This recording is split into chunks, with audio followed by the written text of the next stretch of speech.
Welcome to part 2, friends. YouTube sucks. Yeah. Couple times a month.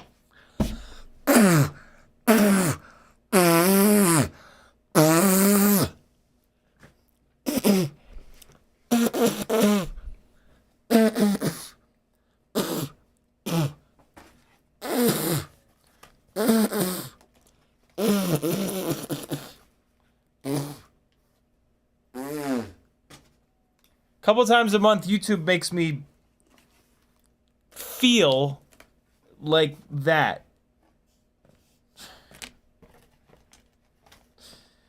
Yeah, they're the best. They're the best and the worst simultaneously. So I was just trying to do mailbag. I just, you know, was just trying to do the little mailbag, but instead, you know.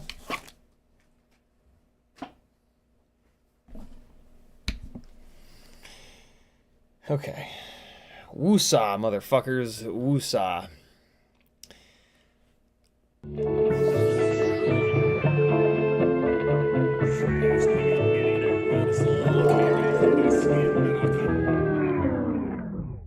Welcome to part 2.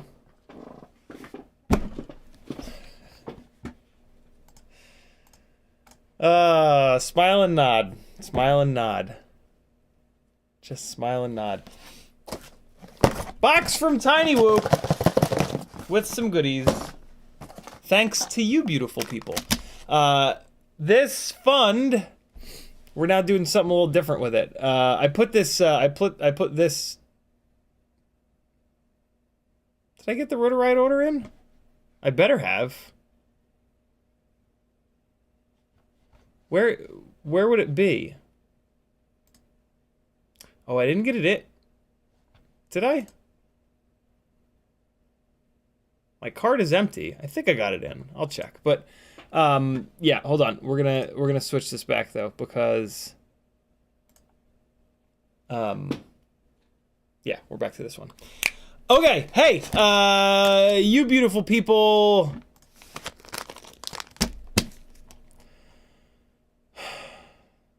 Kiz Bartlett tagged me and said, I think Bartle has been DDoSing you for digging his spot. Kevin Sumner says, best thing about a broken stream, hearing the intro song again. Adam C says, let's try this again, shall we? Not of This World says, just built a 2S with an X12, T-motor 11,000 kV, 6006, 60.6 grams all-up weight, and it's the fastest quad I have. Amazing Gemfan 3018, biblades, quietest and fastest, all about power to weight. Very cool, Not of This World. Very, very cool. 2S with an X12. How many batteries have you put through that? I'll be very curious to see how long that X12 lasts with 2S on 2S. Also, what motors? Like T-motor 11,000 kV, what? 1102, 1103, 1104, 1204. What motors are those? 5 batteries, okay. Yeah, I hope it lasts forever. 1103, cool. I hope it lasts forever, but do me a favor, when it blows up. Sorry, I'm not gonna say if it blows up. I'm gonna say when it blows up. It's HappyModel. It you know, They're the lowest quality stuff, but they're also the lightest weight stuff. Yeah. If it blows up, I've replaced quite a few X12s, he says. Okay. Don't. Oh, no, we're good. We're good. Yeah, let me know how many batteries you get into it. LOL, it will. Yeah, it will, unfortunately. But, hey, yeah, hey, if your resolution is really low, you gotta manually change it. YouTube just, they don't do anything right. They do lots of stuff right. That's totally unfair. But some really major things they don't do right. They don't seem to really have their, I'm so sorry. Anybody that's wearing headphones, that was not nice. Yeah. Ooh! They gave me a Sour Patch Kid. Man, I want to eat this so bad, but I'm old, so I'm gonna give it to Felix instead. Azalea, sorry.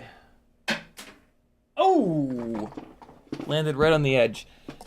Hey, so here's our Tiny Whoop order that you guys helped me place the other night. What was that, Friday? What did we did this on stream Friday. Jesse always writes me a little note. He's the goddamn best. I don't think there's anybody in FPV as good as Jesse Perkins. I think he is the top Chad. He sent me a couple of stickers. A Moon Traveler sticker, that's very cool. That's the nickname of the 32,000 kV 0702s, of which I got another set of in this order. And then I really dig this little holographic sticker. It says, "Might as well fly the finest." Unfortunately, this sticker is like 2 millimeters too big to put on my toolbox here. Like it's just the tiniest little bit too tall for these little drawers, which makes me want to cry. But I've been slowly adding to the stickers on this. Today I just put this Gemfan sticker on. The other day I put this Nightwing sticker on. Yeah, I need 1, 2, 3 more. And then I might pull this Nut Grabber sticker at some point and replace it. I'll probably pull this Ilbro sticker at some point and replace it. It doesn't really look right. It's a clear sticker and it just doesn't look right. But other than that, most of these stickers are here to stay. A lot of my sponsors are up here. You know, Brain 3D, Get FPV, Tweet, Gemfan. Not heads up, but it's just a cool sticker. Another just really cool one. The Coexist sticker is amazing. There's Brain again. Izzy Boop, you gotta represent. This is Fly. This is the goggle strap and lanyard company. Fly. I forget their name now. And then FPV Cycle, of course, and BQE. Not a sponsor, but I just love BQE. Bill's a super cool dude. Super sad that he hasn't been around. Yeah. Yeah. What do you think of that? And then a little, Jesse always puts these little fellas in. Let's see what he wrote. Let's see what Jesse wrote. Oh, no, Nightwing. Nightwing sent me a message. Thanks, Ciotti. Whoop on. Nightwing.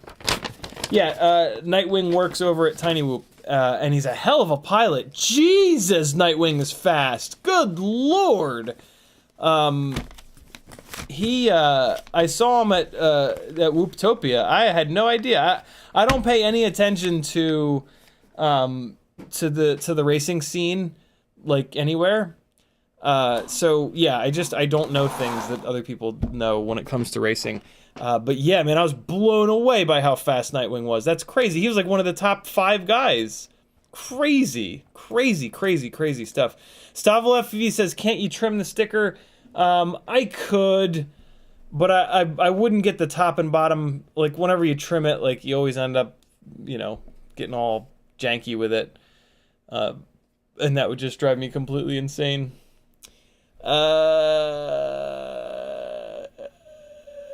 16-bit says that toolbox is old and expensive. It's for real airplanes. This one? This is a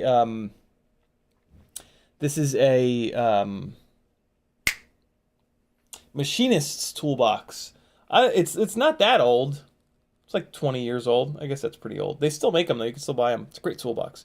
Ramdago says, eat the hot/sour sweets on the stream. I want to, man, but I don't mess with those.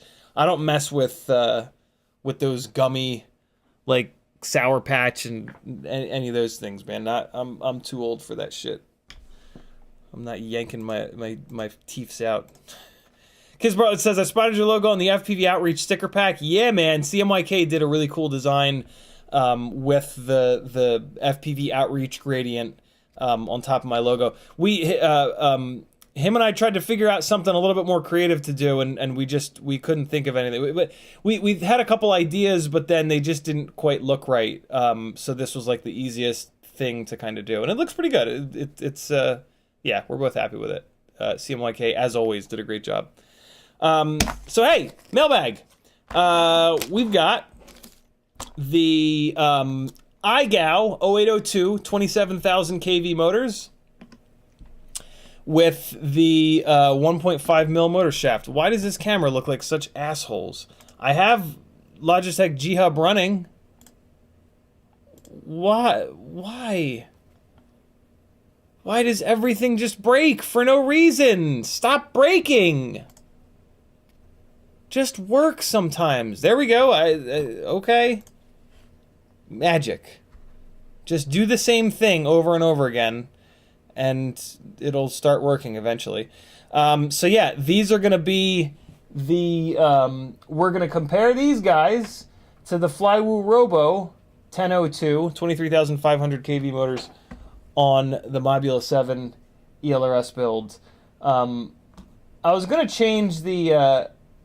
still thinking about changing the camera on this. I've had this guy on here, but my God, the Runcam Nano Thing 3 looks like ass outside. So I was thinking of putting this meme cam on here, the ultra wide angle. That might be fun, right? Maybe we'll do that tonight. We got tons of time tonight. Maybe we'll dig into this tonight. Won't take very long to swap the motors out. Yo, my fucking desk is just covered in ceiling tile vomit now. God damn it. Oh, God, it's just everywhere. It's just... Oh, you dirty rat whores, you. Okay. It's a little bit better now. A little bit. So, yeah, the IGOW motors are here, which is very cool. Let's take a look at them. Oh, they're cool looking. All right, moving on. Let's take a look at them. Here, they come with little screwsies. Did this camera get all cloudy again? Nah, it's good. It's good.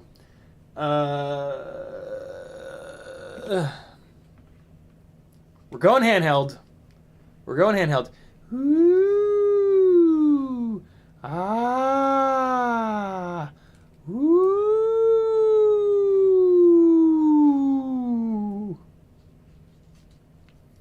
Look at this fancy business. Fancy pants.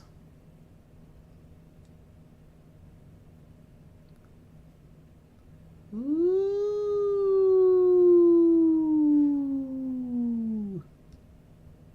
Man, these are pretty motors.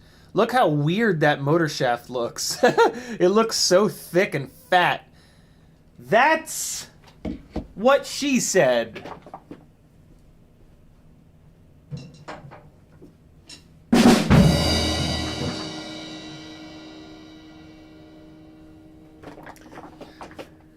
All right, did that.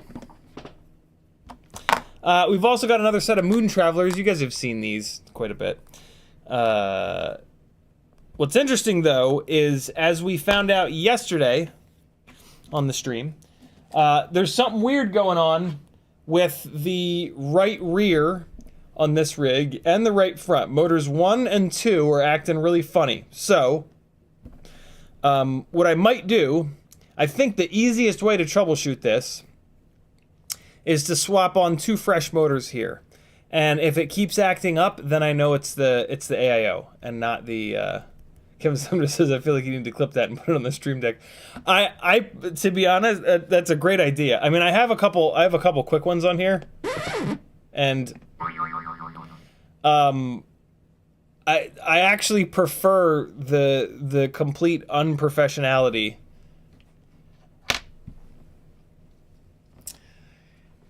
Really? Unprofessionality?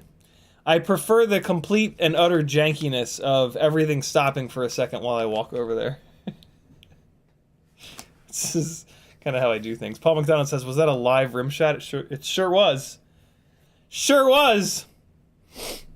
Drum set's not just over there for funsies.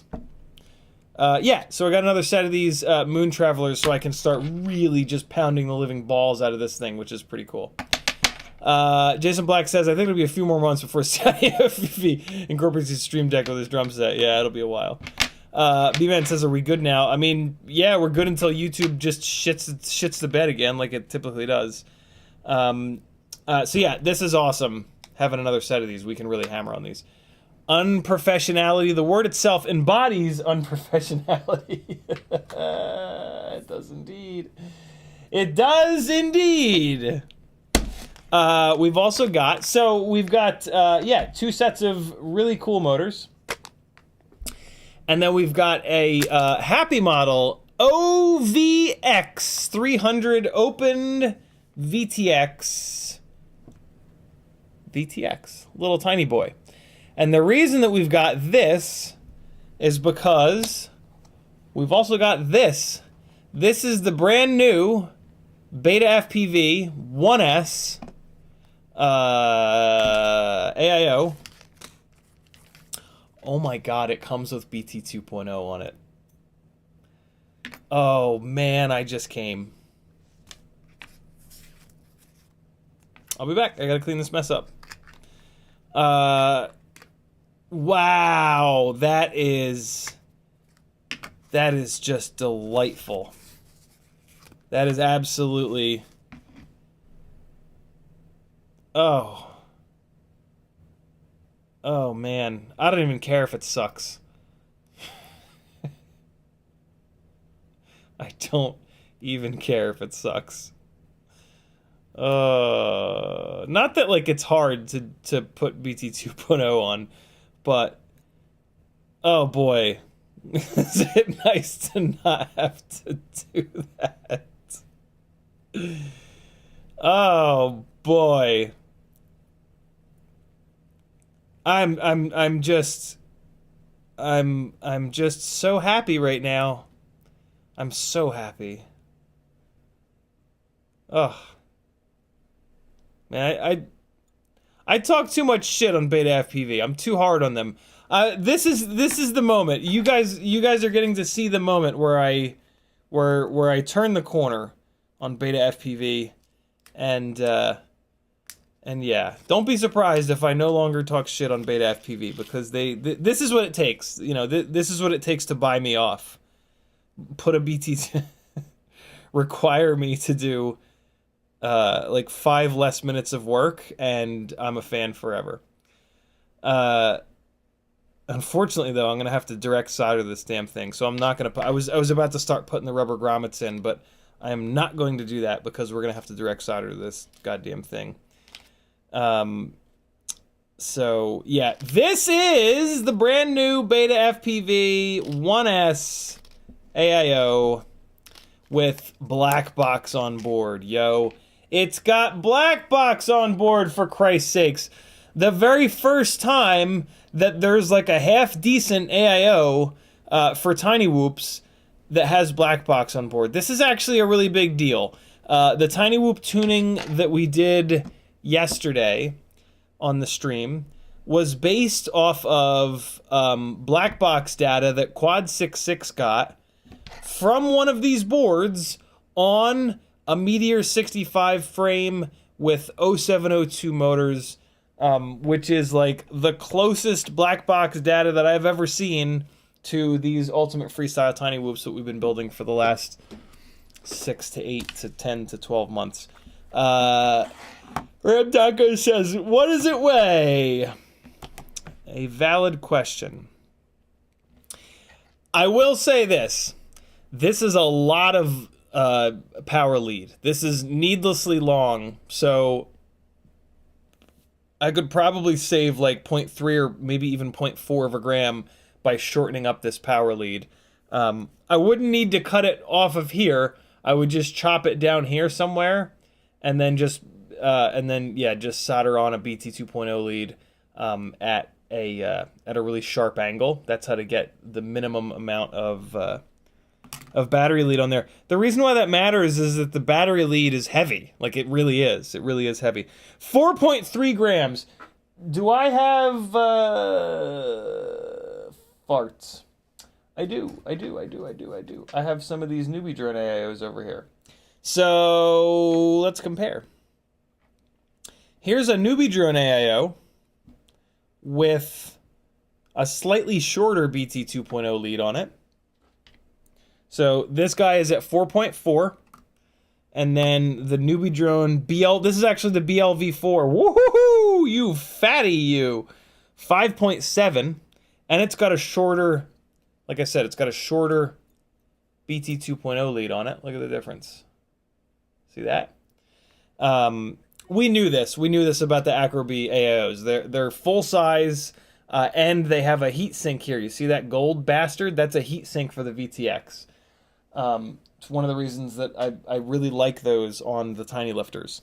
And then this is a BLV3, but it's going to weigh exactly the same. Well, and it has an EP2 on it, so it's going to be extra fat. Really no reason to test that. I do have a HappyModel F4 AIO here. It does not have a battery lead on it, though. Do I have a BT2? I do! I have a BT 2.0 lead sitting over there. All right, cool. So the BetaFPV with extra long BT 2.0 lead is 4.4, and then this is the way to do a really short BT 2.0 lead. You put a really sharp angle on it. So 4.4 for the BetaFPV, and then for the HappyModel F4, it's coming in at 4.8. So 0.4 of a gram extra, but here's the thing. 0.4 of a gram extra has a VTX built in. This does not. This, we have to add an external VTX. So, and we have it here somewhere. So let's put that on the scale and see what that weighs. HappyModel OV something or other. I just ripped it and now I can't see it. OVX 300. Come on now. Help a brother out. I don't think it'll become as fat as the newbie drone, but it'll be close. 661 mentioned Diamond AIO, and I got something to show you. Fractal hooked a Diamond AIO up to a oscilloscope, as well as a non-Diamond AIO, and the results are pretty. I mean, the results are not surprising at all, but they back up what we've been talking about, which is that they're very electrically noisy. So HappyModel AIO with BT 2.0, 4.8 grams. BetaFPV AIO with Blackbox and a little VTX and an external VTX. Not bad, 5.2. So yeah, 0.4 extra grams. So half a gram extra to do, well, and then we're gonna add a little bit of 30 gauge wire, so we'll call it a half a gram extra. This is what all the racers run. This is a similar combo to what all the racers run. Reason being is that the HappyModel boards, when you put them on 25 milliwatts, they don't actually output 25 milliwatts. They output more, and they also bleed onto other channels. The VTXs are just not nearly as good in the HappyModel AIOs. So all of the racers run the BetaFPV board. Not all, but most of the racers run the BetaFPV board, and then they run their own external VTX. So yeah, I mean, for us freestyle nerds, that doesn't really matter, which is awesome, because we can get better performance and easier builds with these little guys. But I like to torture myself, so I'm going to do an external VTX build with this guy, and I'm going to put it into the all Tiny Whoop rig here. And yeah, we'll have like a more racing-ish build that I won't do any racing with. Because I just don't care about racing. I don't find it to be fun. And yeah, that's it. No end. EvaFPV is in the house. How are you? Ramdongo says, what's it weigh? PJ says, I also appreciate them using the small plug and USB-C expansion board. Do they really? What small plug? Oh, I think they have a brand new version where they don't have this regular old USB plug on it. I think I saw that on Facebook maybe. This better be the one with Blackbox. I think this one has Blackbox, but I think they have a brand new one. This better have Blackbox, or I'm going to be pissed. It's the only reason that I bought this.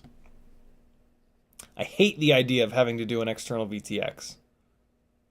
If this doesn't have Blackbox, it's for sale.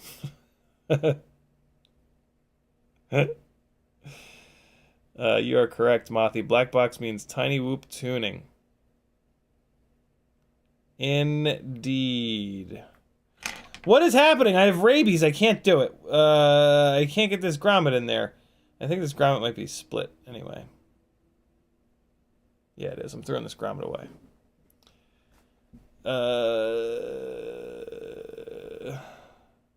Yeah, all of the HappyModel boards get mega hot. It's because they have the VTX on board and they have ELRS on board. It's you got to be careful.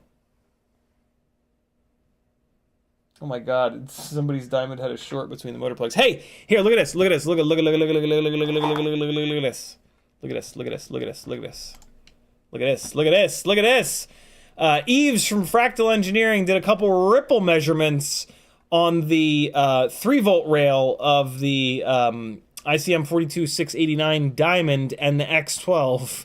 You only get one guess as to which one is which. This is the X12 here, and this disgusting nightmare is the Diamond. This is what electrical noise looks like. This is what happens when you undersize a board and you take a ton of the capacitance away. Oh, he's added, Eves has added more. Oh no, I guess I just didn't see these. So it looks like he's showing his probing points. And then, okay. And then I saw another image. There it is. If anybody's doubting the test equipment, here's a similar result on a modern digital scope. And then I think that's about it. Yeah, no, we're there. So yeah, that is the nightmare that is the Diamond ELRS HappyModel board. Realistically, they should be like recalling that shit, but I mean they can't possibly do that. But it's a nightmare, absolute nightmare. We've been talking about it for a while though, so hey, if you don't know by now, you weren't paying attention. Kids Martlet says it looks like CiottiFPV's heart rate when YouTube does its thing.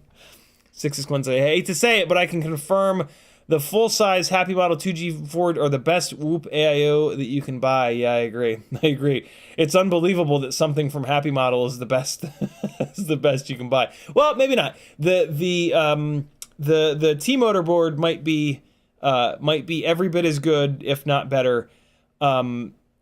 It'll probably be heavier though, but maybe not. Maybe not. Maybe it's not heavier. We'll see. I'm getting one on that Rotoride order, so we'll be good. EvaFPV says, could always plug it into Betaflight to check before you fully build it, but that'd be too much effort. It's true. 661 says, I have 5 Diamond F4s and 3 are giving me some strange wobbles on full throttle now. Not sure why yet. Almost certainly it's just an electrical noise problem. The gyro is just getting bad info. It's just getting garbage, and it doesn't know what to do with it. Felix says, what's the time frame for production of your frame? Can't get the arms for the ripsqueak. This summer, hopefully, Felix. I'm still waiting on Ryan to cut the new version of it and send it to me so that I can start prototype testing it. And I also just need to do my build. So, yeah, it's going to be a while. I'm sorry, brother. EvaFPV says, the HappyModel EP1 Dual TCXO is also the best ELRX receiver on the market. That is crazy. And then Caution FPV says, glad you mentioned the T-Motor board. Mine's a tight fit, and I think it's overworking the gyro. What, you have one of the T-Motor boards, Caution? Tell us more about it. I haven't heard anybody talking about it. 661 says, T-Motor AIO is the heaviest Whoop AIO made.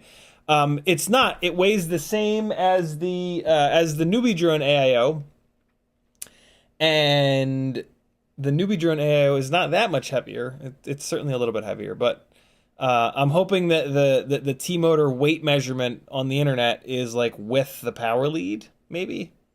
We'll find out soon enough. Yeah, Caution. If you have that T-Motor board, tell me more, yo. Brian Lewis rather says that T-Motor board needs to be worth the extra $20 over all the other VTX-less AIOs. Well, the T-Motor does have a VTX on board. The 1S T-Motor has a VTX on board and ELRS on board. The extra money is just to get the hell away from HappyModel. And if it's decent quality, it's well worth it. For me, at least. I hate when I buy stuff and then it breaks. I'm sure there's a lot of people out there that just love it when they buy stuff and it breaks. So, you know, I'm unique, so I had to make sure you guys knew that. I had to make sure you guys knew that I hate when my money explodes. Caution says, yes, T-Motor F4 6 amp AIO, very cool. It is a bit bigger and presses against the Meteor 65 super tight fit, and draining batteries down to 3.23 after only 30 seconds of slow flight.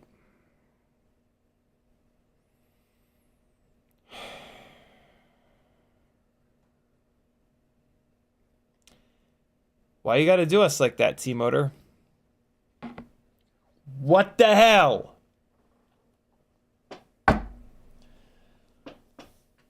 Oh! That could be a bad gyro. But it could... I think it's because the AIO is pushing up against the frame. But it could technically be a bad gyro. I'll let you know when mine shows up. I was really hoping to use that AIO for Joshua's high quality Tiny Whoop build. God damn it. Oh my god, that is so frustrating. Hopefully it's just a bad gyro. I hate that for you. Well, I don't hate that for you. Get in touch with whoever you bought that from and say, hey, this is what's happening. You need to send me a new one, and I'll send this one back. And then... Oh, perfect. Caution says, I have a second one that I'm going to test after remounting this one. If it still does it, I'll let you know. Thank you. Perfect. If the second one works, though, make sure you send that first one back. Get your money back, yo. Don't let them rip you off. You're not... You didn't do anything wrong. We all have this, like... We all have fucking Stockholm Syndrome. Like, if anything doesn't work, we're like, oh, it must be my fault. I'm the worst solderer ever. No. No. They send us broken shit. It's not cool. And there's nothing on these websites that says, like, order at your own risk. Most of this shit's broken. You know? Like, no, don't try Quicksilver. It's broken. If it's broken, it's broken. Quicksilver ain't gonna fix anything. Do whatever you want, but Quicksilver ain't gonna fix something. If Betaflight doesn't work, nothing else is gonna work. Betaflight is the best flight firmware. Yeah. No more trying to get broken stuff to work right out of the box. No more. Not playing that shit no more. Send us stuff that works. Get your quality control under control, people. God damn. And I also got a set of biblades that are dyed jet black. I don't know. If that's interesting to you, then you're as sad as I am. Jet black Gemfan biblades. Wow. When you've ordered everything else and there's nothing left to order, Jesse's gotcha. I actually needed like one more set of Tiny Whoop biblades, so it was kind of perfect.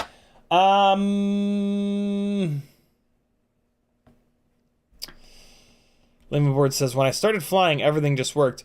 Yo, we had a really good period of time, like 2019 into 2000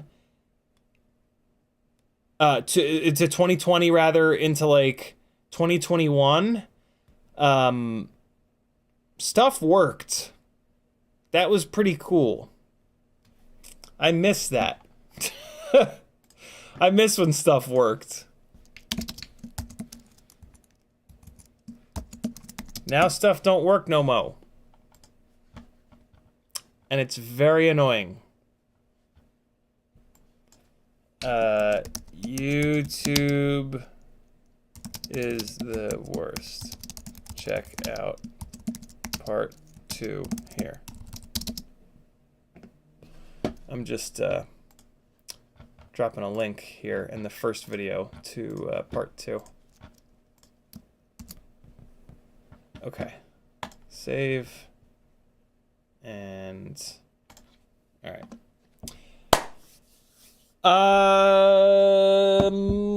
Let's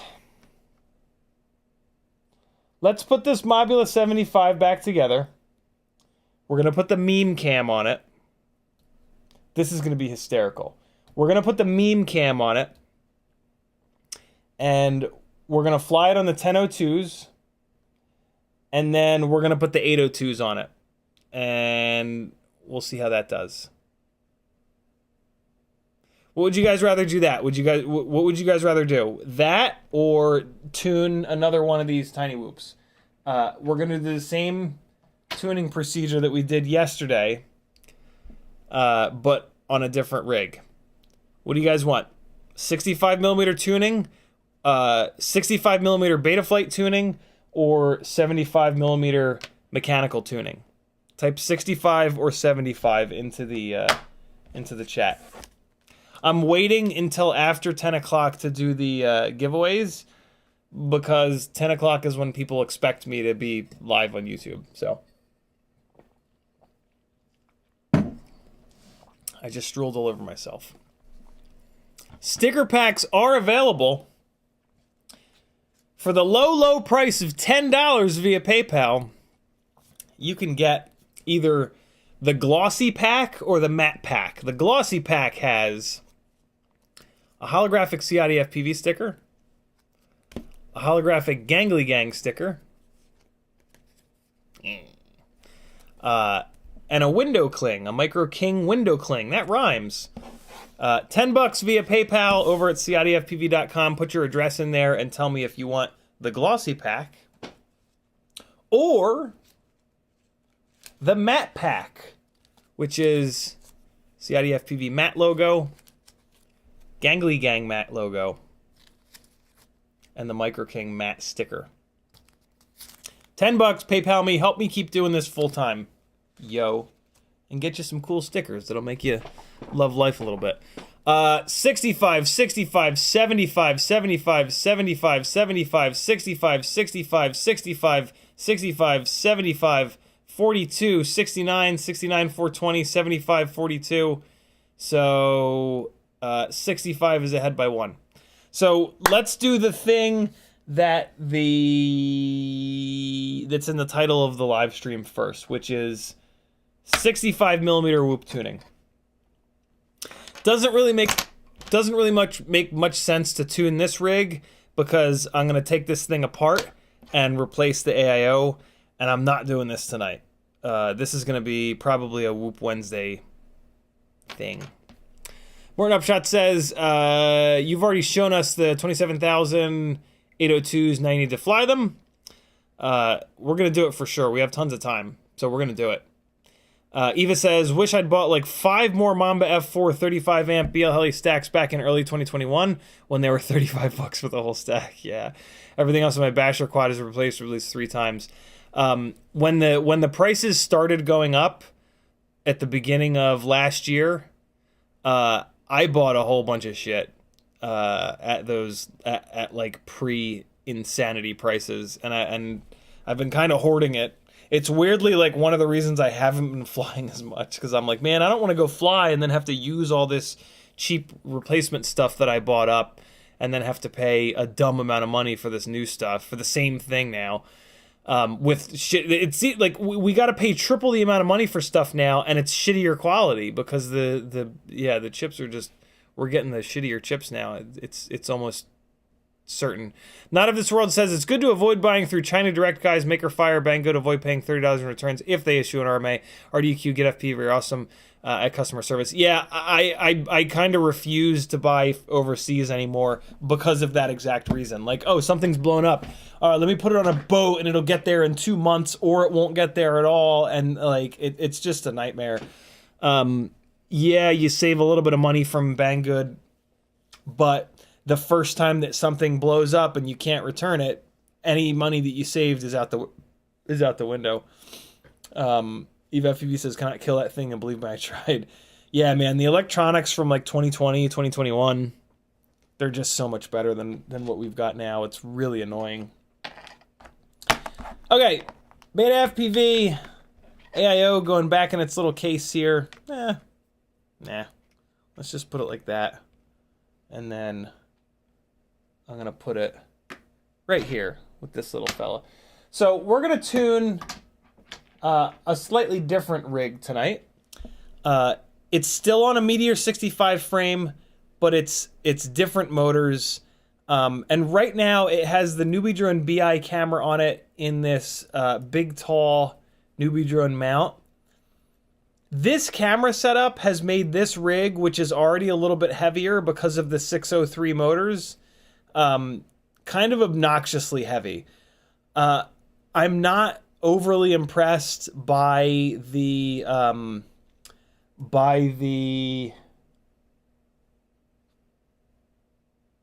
Newbie Drone Beeye camera. So I'm gonna take this camera off of this rig because it just doesn't fly right now at the weight that it's at. So yeah, that's the first thing we're gonna do real quick, is just swap the camera out on this rig, and I'm gonna swap this camera onto it. So real quick, let's knock this out, and then we're gonna dive into tuning it. So give me a couple of minutes here to get this done, and then we'll jump into the tune. So this is going to tune up a little bit differently because these are lower kV, heavier motors than what I'm used to. But what's actually interesting is that the rig that Quad 66 was tuning, which is what we're using as a basis for these tunes, was on 0702 26,000 kV motors, and this thing is on 26,000 kV motors. They are 0603, which is going to change things a little bit, but I think that we're going to be okay. I think that we're going to use those same tuning principles that we did yesterday, and I think we're going to be all right with this. Not at this weight, though. Like right now with this heavy-ass camera, it would be less close to that rig. So that's another reason why I want to get this camera the hell off of here. So let's just do that real quick, like. Alright. So this little guy is going to go here. I need a couple more of these canopy screws, right? Yeah, there's no canopy screws in here, so I need 4. So I got 1, I got 2, I got 3 and 4. Okay, terrific. So let's push this up, and yoink this out. So this AIO here does not have the MPU 6000 on it. I don't know what gyro is on. Did anybody watch that Quad 6.6 video after I told you to yesterday? Do you remember, does he say in there what gyro that BetaFPV AIO has that he's tuning on? I kind of feel like it maybe has the BMI 270, but maybe somebody in chat. Kinetic says, what antenna is that on the Whoop? This is a True RC Singularity. It's the best of the best. They're a little expensive. They're 20 bucks, but the quality is absurd. It really, really, really works significantly better than any of the other antennas. This is the same antenna design that like the long range guys use. Super, super, super overkill for a tiny Whoop. But, I mean, you know, True RC just makes the Singularity antenna, and then they make it with a million different cord lengths, and yeah. What are these? Are these 30,000s? What are these from? What? Oh, I gotta fix that wire. That's why I left these out. Right. Okay, so we're gonna plug this little bastard in. And then we're going to put these 4 canopy screws on, and the tuning shall commence. So these 0603s are super interesting. They are lighter than 0802s, slightly less stator volume than 0802s, but I have a hunch that they actually make more power. Oh, guys, I forgot to tell you.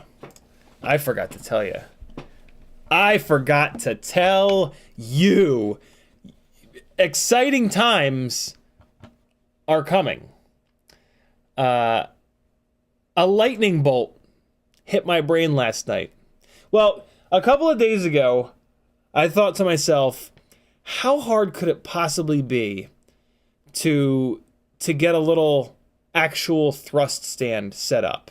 Like, better than our horrible little system of using this dumb little scale with like a piece of kitchen drawer liner and a tiny Whoop sitting on top. How hard could it possibly be? And so I started thinking about it, and like, all right, well, I would need a load cell, and then I would need, a way to hold it, and then I could probably just take a little AIO and hang it off the bottom and go into the motors tab and just ramp it up to full power, because all we really care about is full power. But then last night, I was sitting on the couch on the laptop, getting some work done, and the lightning bolt hit my goddamn brain. And I went to eBay, and I just typed in thrust stand. And you'll never guess what you can just buy on eBay. That's right. Real simple little thrust stands. And nothing is working. Come on, man. I had a... No, don't ask me again. Come on, man. Felix says it was a BMI gyro on Quad 6.6. Okay. Look at this, yo! Look at that. For $40 whole, I bought the last one. It's just a super simple little thrust stand. It's just a load cell and a little display, and that's exactly what I wanted. The only thing that I'm going to need to bug you guys about is this is for 22 to 50 millimeter motors. So I think the bolt So the bolt pattern is 16 by 16, 19 by 19, 25 by 25. And also, like, if you look, hold on, can I make this bigger? Yeah, I can. This is just absurdly big. This would block like all of the thrust from a tiny Whoop motor. So this is going to need to get modified. But 3D printing to the rescue, yo. So I'm going to be bugging you beautiful bastards. I think I'm probably going to bug EVA FPV first, actually. since she's local. And yeah, we can figure out something here. So at the very least, I need an adapter from 16 by 16 to whatever the hell the bolt pattern is on tiny whoop motors. But yeah, I'm probably just gonna, I think the easiest thing to do would just be to have like a little adapter that's 16 by 16 to tiny whoop, and yeah, like done. And then I just come in here with a Dremel and cut down as much of as much of this as I can, right? Like chop it. I probably need to leave these screws here, but just chop this thing down so that there's as much airflow as possible. I mean, what's nice is, like, it's testing one motor versus the other. It's going to be, like, if there's a big blockage, there's a big blockage. Like, there's going to be the same blockage from one motor to the next, so it's fine. Like, we don't... this stand is not for, like, ooh, my motors make 47 grams of thrust. This stand is for, these motors make more than these motors. And compared to these motors, compared to the... Right? So, like, this is totally fine. I am very excited about this. $40, yo! Happy days are here at last. And this is old school, man. This is made by Hyperion. That the 20 there's a copyright on this. Copyright Hyperion 2017. This has been around probably since 2007. Yeah, like Ryan Harrell's thrust stand, Chris Rosser's thrust stand, they're like really big and intimidating, and I just didn't think, I just assumed that was a thrust stand thing, right? And like they're driven by PCs, which I don't have, and like it just seemed like an impossible thing. But this is perfect, man. I'm so excited. This will really help with the prop and motor testing. So much excite. Kinetic says, what size is the UFL? I need something of the same size, and where did you get it? You can get these antennas anywhere. TinyWhoop.com, WeBleed FPV, and just all the rest of the places, and it's just the regular UFL. There's only one UFL. The smaller one is called IPEX. Felix Torres says it would be my gyro. Thank you, dude. Eva FPV says, yeah, I got you. Awesome. Metalderson says, seems like you could unscrew that whole thing and put a smaller one design print for whoop motors. I'm kind of hoping. I'm hoping so. But, you know, even if I can't, it's kind of like no matter what, this is going to work. So, Danzel says, don't cut the mounting plate, replace it with smaller or that. Yeah, I gotta, once it comes in, I gotta look at where the load cell is. I can't tell from these pictures exactly where the load cell is. Meccano Studio says, could your adapter be a long cone? That's a fucking great idea. Right, if we make the adapter this long, then the fact that that's a big blocker of thrust doesn't really matter. It'll let the thrust... and the cone is a great thought too, because then the thrust will go like this and clear that big blocker. Awesome idea. Caution FPV says, stand looks like the mount has a shaft that slides back, may even be able to have a completely separate one without cutting. Yeah, I can't wait to get it to see what the hell is going on there. It's a funny shape. I guess it's a funny shape just to get the load cell up higher so that the propellers don't hit the desk. So you can, otherwise you'd have to hang it off the end of the desk. Yeah, I'm super looking forward to this. 661 says, it must have a duct for thrust testing. That's a really good idea too. We can test ducts on versus ducts off. I have, I'll just sacrifice a frame and just cut a frame up and pull the ducts off. 661's, no, we got that. Eva FPV says, Rosser mounts the prop upside down so the motor, so the exit airflow is unobstructed. I want to test that too. I want to test upside down versus right side up when it comes to like obstructions upstream. You're supposed, in traditional aeronautics or whatever, you want to keep the suction side of the propeller as clean as possible. But Ryan Harrell did a bunch of testing with his QAVS Cine frame, this one, which is a box style frame. And on this frame, it being a pusher like this, was actually significantly more efficient than it being a puller.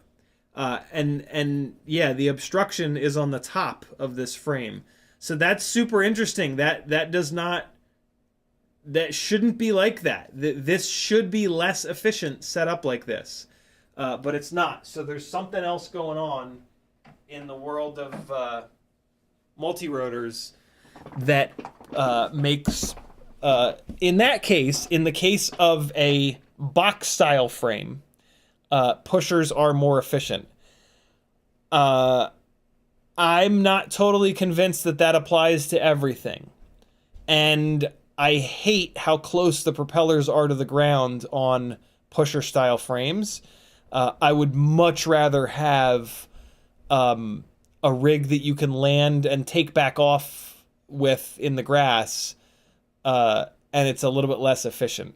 Like, you know, you want to fly your 75 millimeter whoop outside.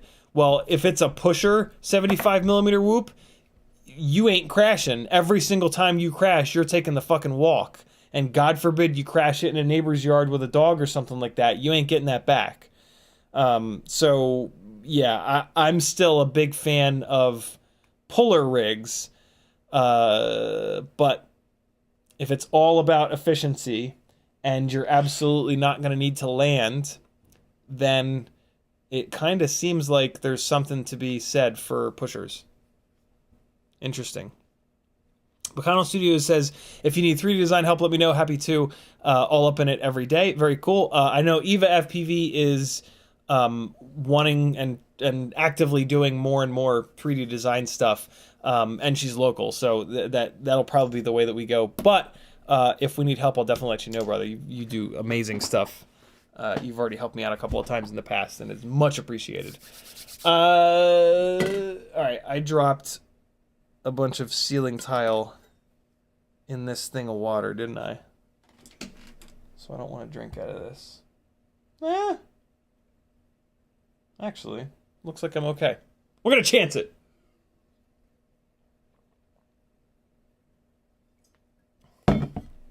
Oh, it's been sitting there for a while. Ramdago says, Aikon F7 Mini AIO 6S flight controller equals this is new? Nah, they've had that for a while. It's been around for a while. Let me do a quick search, though, on the internet, just to be sure.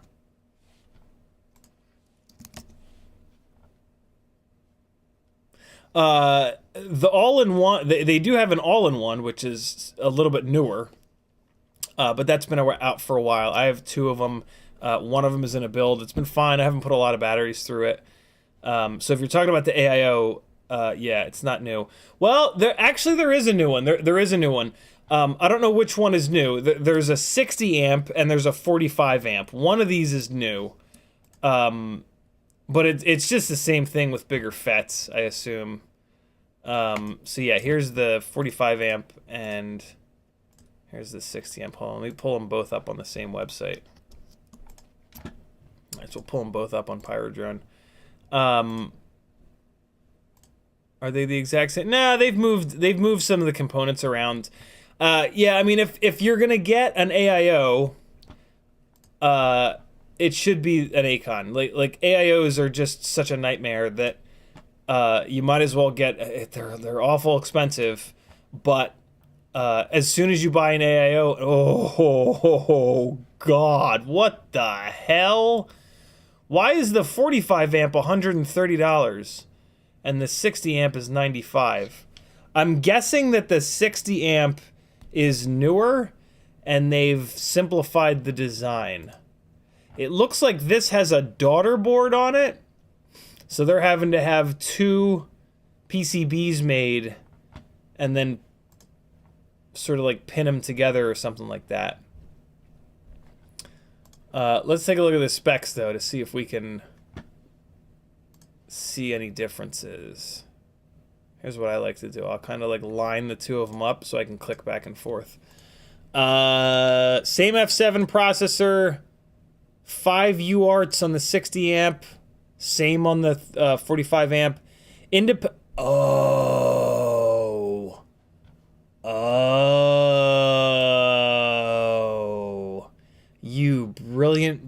bastards, you. It is a daughter board. They put all of the important flight controller elements onto this daughter board so that it has its own ground plane and so that it's isolated from the 25.5 by 25.5 board that has all the noisy, dirty ESC components on it. That is really, really, really smart. That is really smart. $130 is an absolutely absurd amount of money, but if you're going to get an AIO and you want it to work, and you want it to fly properly, I really doubt that it's going to get any better than this Aikon F7 45 amp. That is not, this is not the one that I have. Where the hell is the one that I have? The one that I have must be the 60 amp. So I think this is the new one here then. Let me take a look. I have mine here. Shout out to Ryan Harrell, actually. He works with Aikon, or I think maybe Aikon works with him is probably more accurate. And they sent him a bunch of these for testing, and he was like, yo, you crash a lot. Let me send you a couple of these. I was like, okay. And I did crash it a bunch, and it was totally fine. Because it's Aikon, and it's good quality. Come on now. Come on now. Come out of there.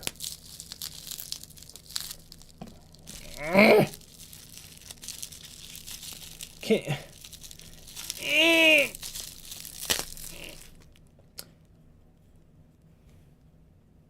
Yep, this is the 60 amp. So this is the $95 one. Yep. Yeah, this is gonna go into the Tooth Fairy 2 one of these days. But it's been too damn cold out to fly outside. So I'm dragging my feet on it. Right now the Tooth Fairy 2 has like kind of low-end electronics in it, and that rig is one of my chaser rigs for the live streaming for the cycle racing live streaming events. So I need it to be like absolutely bulletproof. So yeah, this guy's gonna go in there for sure. And I put the other one of these into the I think, did I put it in there already, or am I dragging my feet on putting it in? Yeah. I put it into the 250, and I'm considering switching the two. Oh no, I can't. That's right. The 250 has props in view, so this will not work as a for those live streams. They don't want props in view. So yeah, I'm actually thinking about taking it out of here and putting it into something else that I can use with the DJI system as another chase rig for those live streaming things. Because I do have an iFlight Beast AIO that I could put into the 250. Denzel the Terrible says, think that Aikon AIO would be good in a Cinesplore. So the Cinesplore has so much room, and it's such a good candidate for a 20 by 20 stack that I would rather do a 20 by 20 stack. You know, this is going to have all the same problems of the AIO, where if anything fails, you got to replace the entire thing. So yeah, 20 by 20 stacks are just, yeah, they fit perfect in a Cinesplore. So I would, yeah, I mean, I'm building another Cinesplore, and I'm not putting this into it. Like, this is just, yeah, it'll fit, but it's just kind of a waste. Like, I'm going to be, with this, I would be wasting all of that vertical space that I've got. So, yeah, I'm not, I try to put stuff in rigs that, like, make sense for the build. And this thing makes an awful lot of sense in the Tooth Fairy 2. What's up, Glenn Burnett? It's been a while, brother. EVAPV says, looks like the 45 amp was released in December. Okay, yeah, so the 45 amp is the new one. Because Ryan sent me those 60 amps, like, Christ, probably about less than a year ago, but almost a year ago. Dayron USA says, sorry, read the reviews. Almost bought one last week until I read the reviews on the Aikon flight controller. Where are the reviews? Will this fit in a tiny trainer? Actual dimensions. Excellent AIO. Flight controller works great. Well laid out. Work great for big whoops. Works great. Use this in my walk sail setup. Nice solder points. Nice and simple. It looks like all 5-star reviews on the 60 amp. Were you maybe talking about the 45 amp? Nope. 45 amp has one good review. What? It sounded like from context, Dayron, that that there are bad reviews, because you said almost bought one last week until I read the reviews. Where are you seeing bad reviews? These Aikons do not have a VTX. They do not. These are just flight controller ESCs. You're not going to get a VTX or anything else. GetFPV apparently has bad reviews. Let's take a look. Here's the 60 amp on GetFPV. Do they have the 45 amp? Well, let's look at the 60 amp first. Best AIO. All right, so only one review on the 60 amp. Let's look for the 45 amp.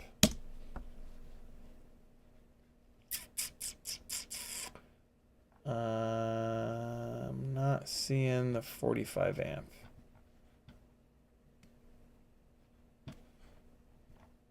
Well, hold on, let's do this. Let's change the manufacturer to Aikon. I wonder if they maybe pulled the 45 amp. If it was getting bad reviews, maybe they pulled it, because I'm not seeing it on here.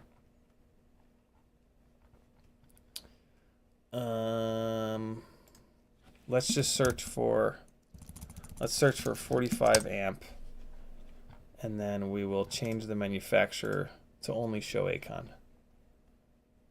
No, nothing in here. So I don't know how else to try to find it on GetFPV. Unless they pulled it. I guess maybe they could have pulled it. But it had a bunch of good reviews on Pyrodrone. Ramdago says unmanned tech.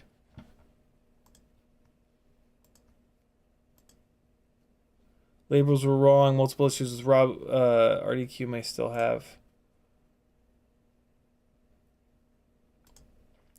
Hold on. Oh, what? Oh, here it is. I was looking for this. Unmanned tech. Pyrodrone, GetFPV, Amazon, RC and Go. Let's check. Wait, no, let's do this. Let's do this. 45 amp. 45A. It is 10 o'clock. Normally, my regular old stream would be starting right now. There's Aikon, Pyrodrone, Phaser, GetFPV, Unmanned Tech. Here it is on Unmanned Tech. Let's look for some reviews here. No reviews.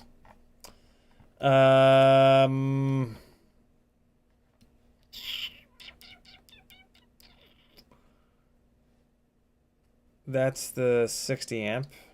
Phaser. Man, that's just... Here it is on RDQ. Let's see if they have any reviews.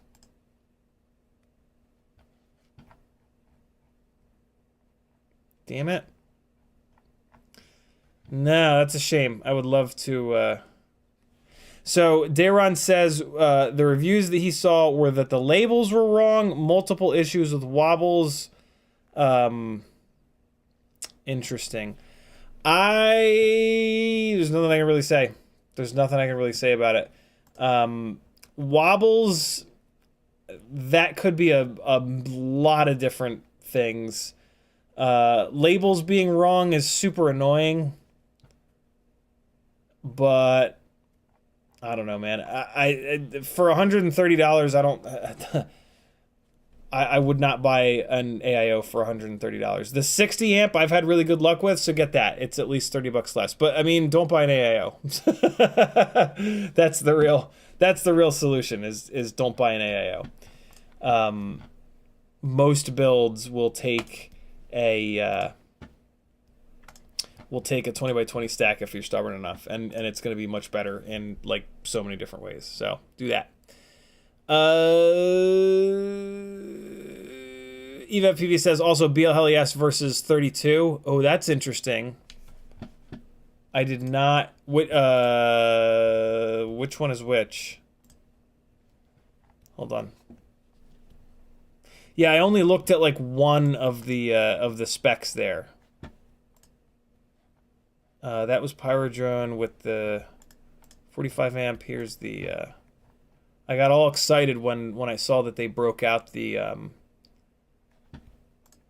flight controller components from the ESC components. Okay, so let's dig a little bit deeper here. 3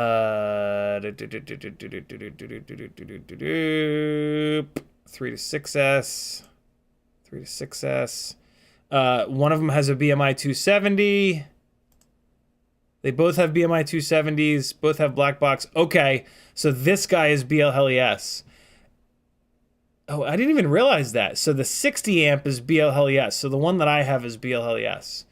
BLHES is fine. And then the more expensive one is BLHE32. Interesting. Okay. 14.5 grams versus 14 grams, whatever. Large 5x6 millimeter MOSFETs on the 60 amp. 3.3 millimeter MOSFETs on the more expensive one. Interesting. Yeah, I mean this takes up space, so they had to shrink the MOSFETs down. I'll be damned. Yeah, I mean I can only speak to this 60 amp, and for $30 less, $35 less, I would just go with this one. But if at all possible, don't get an AIO. I will leave it there. All right, here we go. Let's finish this little jibby jabby up. Yo, we about to be living the thrust stand life. Can you guys even believe it? It's getting professional up in this bitch. I'm gonna have a little readout. You guys can like look at the readout and tell me what the highest number is. We get all audience participation-y on us on this bitch. Know what I'm saying? What? Why is the Vifly fund still up here? Oh, I guess I have to change it on each individual thingy. Well, that's annoying. Text. Existing text. Gear fund 2. Is that it? Did I do that right? What? Where is it? Where are you at, Gear Fund 2? Oh, it's up in the corner. Get out of the corner. Get down here. Little buddy. Okay, we're good now. Okay, let's get it. Let's get it. We got that plugged in. We got the AIO back down. I'm going to need to put another little bend in this antenna so that it fits under the canopy. Okay, perfect. And now we just need to put some screws in here.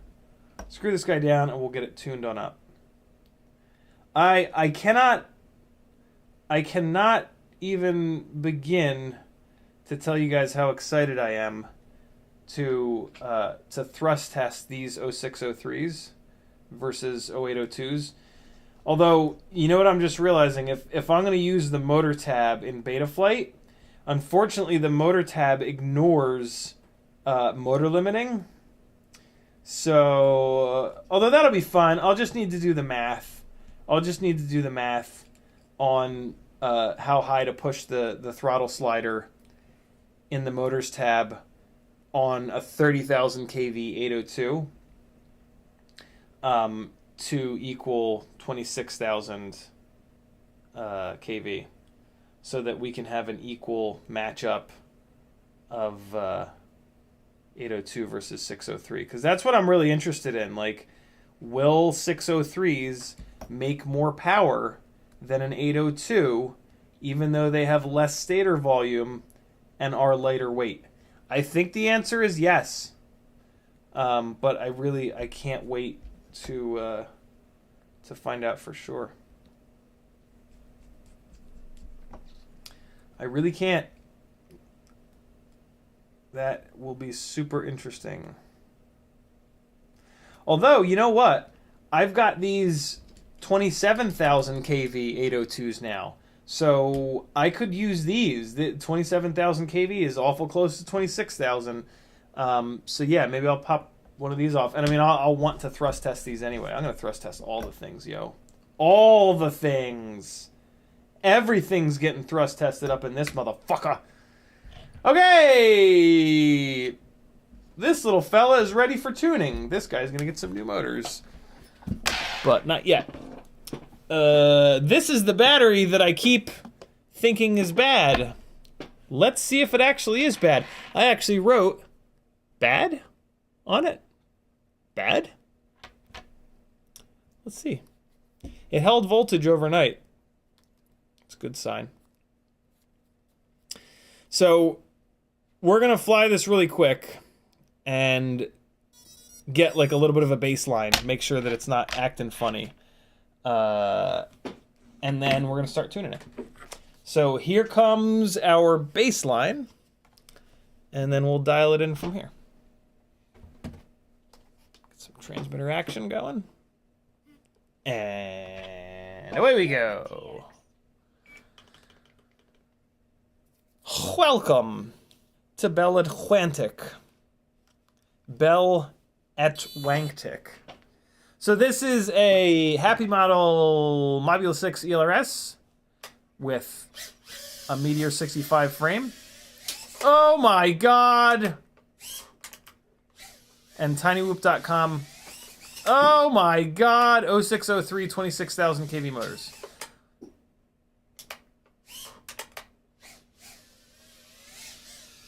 Things are going well. Missed it. Man, I think this battery is shot. Look at this battery sagging all the way down 25 seconds in.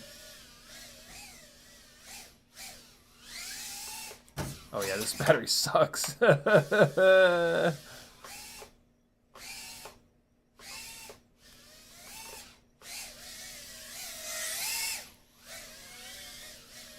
Oh god!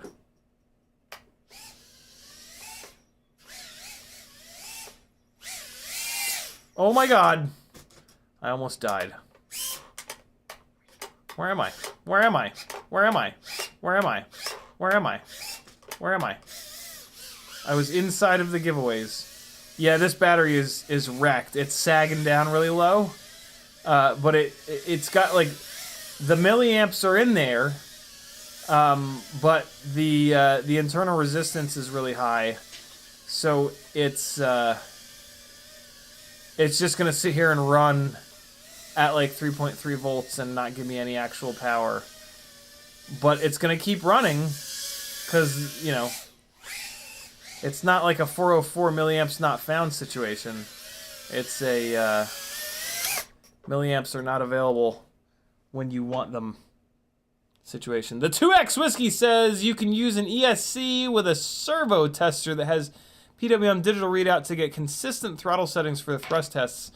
A lot of times they won't drop down to like the 1S voltage. This battery goes bye-bye now. Bye-bye, battery! Been nice knowing you. You were a jerk the whole time I owned you. Yeah, a lot of times they won't drop down low enough for 1S stuff. But if I could find one that would be great. The easy setup is just to hang a little tiny Whoop AIO off the side. This is also going to allow me to check these AIOs to see if there's individual channels that are having a problem. And I can just do that with like turtle mode. So that'll be cool. This is going to be really nice. Freelojo's out of here. Thanks for hanging, brother. Okay. Let's put well, I mean, we just flew it. The tune is acceptable. That's all that I kind of wanted to figure out there. So let's get it into Betaflight, and we're going to start making some changes to the tune. I am going to be basing these tuning changes off of a recent Quad 6.6 video. And I have that opened here. I'm going to drop the link in the chat right now. Watch that video. Quad 6.6 is amazing. Give him a subscription. Great pilot, great tuner, brilliant guy. He's got a Meteor 65 framed 0702 build, very similar to these, with the BetaFPV AIO, which has Blackbox on it. And he goes over all of that in the video. And the most interesting part of the video to me are what he does to the filtering. So I am mimicking his filtering, and it worked really well on the rig yesterday. It might not work quite as good here today because this rig has 603s, but I have a feeling that it will. The first thing I want to check, though, is what gyro this rig here has on it. The quad yesterday had an MPU 6000. I think this one here has the ICM gyro, so I might not be able to completely mimic his settings, but we're going to give it a try.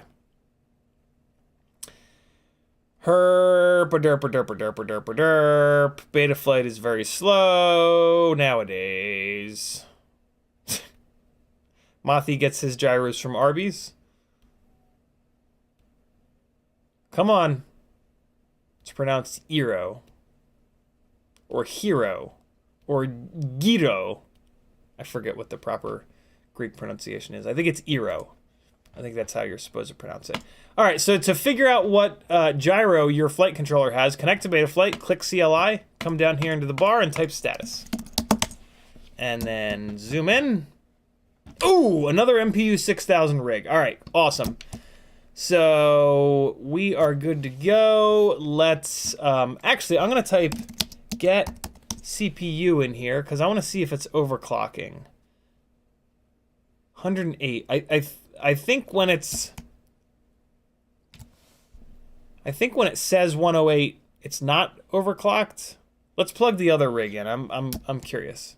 The reason why I wanted to check that is that this AIO, this HappyModel F4 AIO, it overheats, and I've never quite been able to figure out why. I think it's just kind of broken, to be honest. But yeah, if there's a reason, I would love to figure it out. Nah, this one says 108 as well.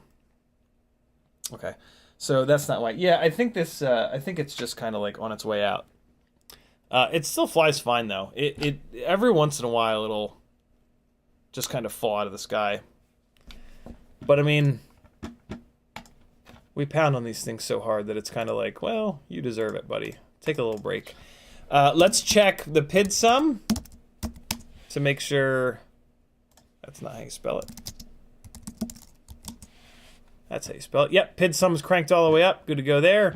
So we're going to dive into PID tuning here after we reconnect.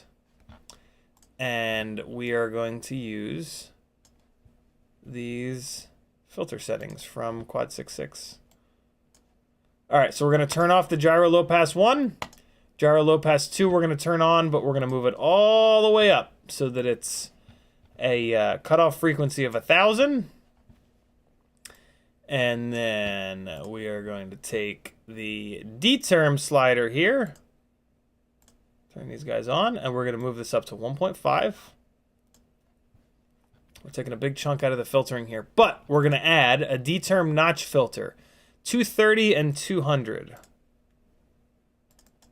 230, 200. All right, so that's a big old static D-term notch, because in his Blackbox logs, there is a huge peak of noise. Where is it? This is after he drops that static notch. There it is. So this gigantic peak of noise here is what he dropped that D-term static notch on.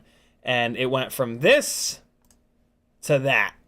And that is very significant. So that's kind of what we're after here.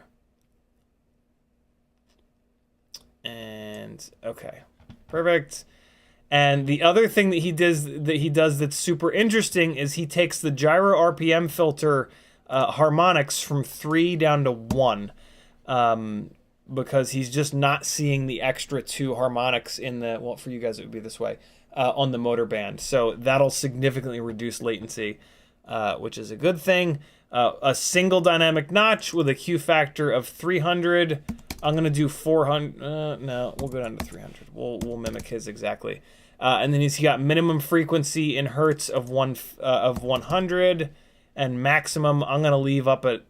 Well, no, on this rig I can bring it down to 900 because he was on 26,000 kV motors and I'm on 26,000 kV motors. So we've made the filter changes. The quad is getting very hot. We made those filter changes. We're going to put it in the air real quick. It should be exactly the same, and then we're going to land it, and in the OSD, we're going to take this master multiplier from 1.6 and put it up to 2.0 and see if we can get a little bit more PID gain in there. He has dynamic D-term filters, not static. Oh, hell. I did not notice that. Let's see here. And PID tuning. Okay, so we're going to come back in here. Oh, yeah. Why the hell is that on static? That's supposed to be dynamic. I thought that was the default. Good catch. 112, 225, 5, PT1, 225, PT1. Awesome. Good catch, Eva. Thank you. All right. I wonder if on the other rig I messed that up. Hold on. Let's plug the other rig in real quick to make sure I didn't miss that on there as well. I thought dynamic was the default, so I thought when I turned on those sliders that it would automatically set that. Oh shit, this one's on static too. Okay. Good catch. All right, cool. So we've got a little bit better filtering on the rig from yesterday, which is kind of cool because we had to back off the extra D and P gains. But I mean, the tune is absolutely fine. There was really no reason to have these pushed so far up. Yeah, I'm not going to change anything on the rig from yesterday. It's I'm totally happy with it. But this one, let's put up in the air, and we'll see if we can push that master multiplier all the way up to 2.0. Hold on. Let me look at the PIDs real quick. My God, these things get hot. Being just plugged into USB. Let me really quickly make sure there's nothing weird going on here. For some reason, the sliders were deactivated. I don't know what's going on with that. I don't know why the sliders keep being deactivated. That's really weird. Wait, no. I want a little bit more on pitch. Feed forward, I am going to turn down a little bit. I just don't like it. Dynamic damping. Okay, cool. That's where I want this thing. Dynamic idle, thrust linearization, 50, anti-gravity 4, I-term relax. Okay, good. Let's see how it is. It should be absolutely the same. And then we'll see what we can do on that master multiplier inside of the OSD. Why part 2, Thurberg? Because YouTube sucks a bag of dicks. Glenn Burnett says, I think 120 is overclocking. I agree. 108 is standard, and then 120 is overclock. I'm curious to hit off, though, to see what it does if you hit off. Does it turn the CPU off? Welcome. What? Welcome. Evacuation, come. Evacuation, come. Evacuation, come. Evacuation, complete. Let's let this thing calm down a little bit. Cool down a little bit, I should say. All right, there it goes. Now it's coming down. And it's flying completely fine, so we're good.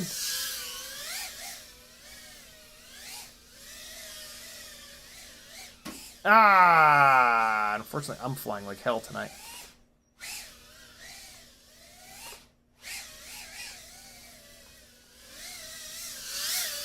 Just as I say that, I get my groove back. Oh boy. Oh boy, I ran into the big bundle of wires. Okay. Let's push that master multiplier up and see what's going on. Flip this thing right side up. Nope. Alright, so I had previously tuned this and couldn't really push this master multiplier up more than 1.6. I'm going to go all the way up to 2.0. And we are good to go. Nice and clean when I chop the throttle. Yep, no weirdness.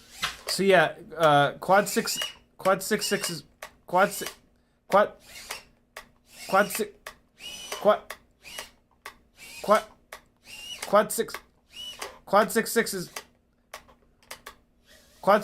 filtering works really well.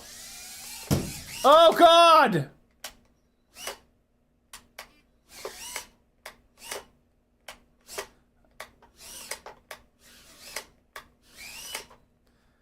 It is under the hi-hat pedal. It's not coming out.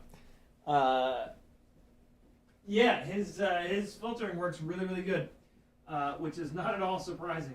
Look where this thing somehow managed to get itself. Yeah, which is awesome. We are in the exact same frame. We're similar motors, but not exactly the same. And those are the things that have a lot to do with filtering. So yeah, this is pretty cool. Oh, you fart bag, son of a bitch! Wow, I was not flying all that well yesterday either. I don't know what's going on. This room is like set up weird right now. I'm not used to this room being set up like this. The mega couch is set up, and the coffee table's in a different spot, and sim rig is in the middle of nowhere.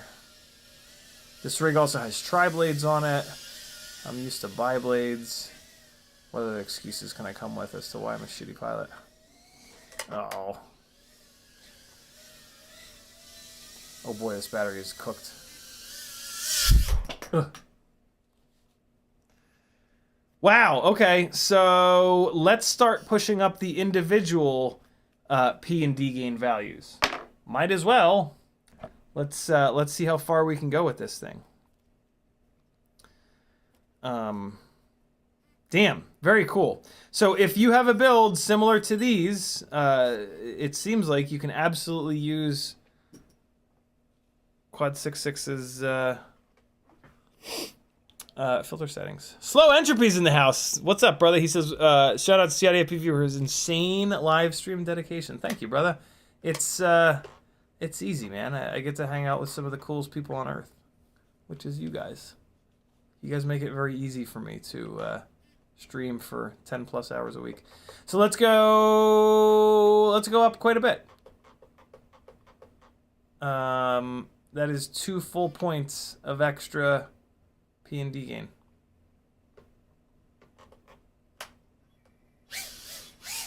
Oh, no, that's too much now.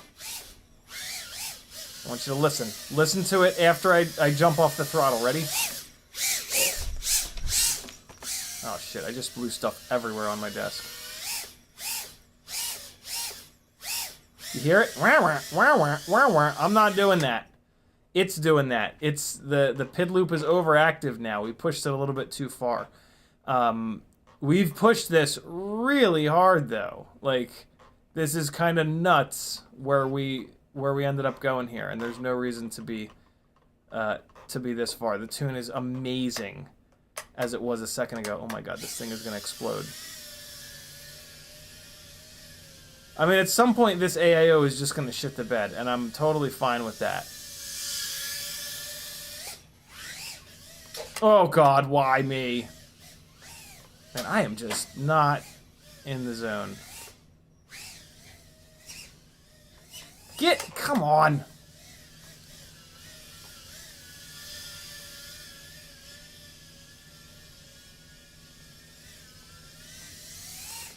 Oh, shit.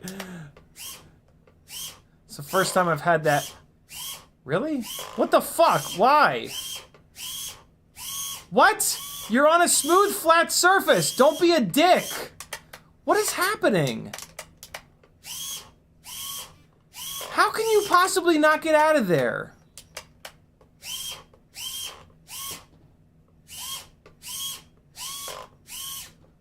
What is happening? All right, it's just a chair. It's just a fucking chair. God. What is your deal, yo? Come out of there. Thanks for hanging, Chris Long. Okay.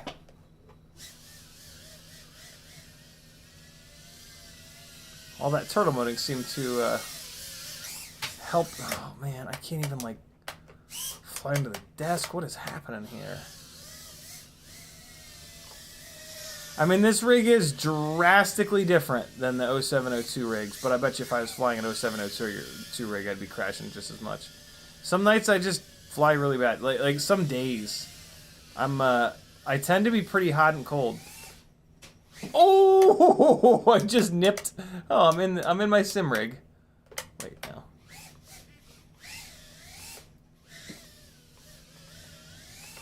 Oh my god. Battery's dead anyway. Let's try this. Let's take this off of these triblades and put it onto biblades and see if magically I will start flying it better. I'm sort of, I have a hunch that for whatever reason I just fly better with biblades on these tiny whoops. My guess is that it has to do with the way that the rig slides around on the biblades, and that more closely mimics like a 3-inch or a 5-inch kind of flight experience.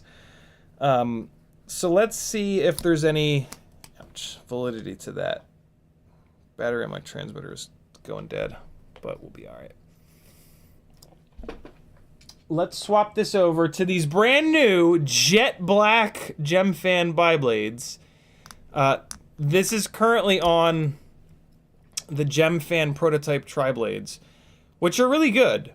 But maybe they're just not for me. Maybe, and it's, you know, there's, Steadfast is getting ripped while watching. Yeah. Veritas Souza says, what's your deal? You're on a hard, flat surface and you can't get the hell out of there. When you said that, I'd heard that said to me so many times, I thought you were talking about me. No, you're safe, Veritas. Okay, tri-blades are off. Actually, I'm gonna put regular, kind of more clearish biblades on here. Let's see. I have 2 more batteries. Actually, I have 4 more batteries. They're all 270s though, so unfortunately, the all-up weight is about to go down on this rig. But I just don't have any more of the 300s charged. So if I all of a sudden start flying better, it might be because the all-up weight is about to drop by a gram. So this isn't a great test. But hey, we got the tuning done, and it flies fucking great. It flew great before, admittedly, but more PID tuning, more PIDs is a good thing. Like it's going to attack bad behaviors earlier, and that's almost never a bad thing. If you want your flight footage to look awesome. If you want to be a better pilot, you could make a really strong argument that that kind of is a bad thing. Flying with a shitty PID tune is going to force you to be a better pilot. We're going to do giveaways in 30 minutes, friends. We always do them around 11 o'clock. So, yeah. Let's fly a couple more batteries here. Check this tune out some more. And then We'll do the giveaways, and then we'll dive into the 75. We'll get that little motor swap going. I only have 2 batteries charged for the 75, so we'll just like put one up in the air on the 1002s, swap the motors out real quick, and then put the other one up in the air.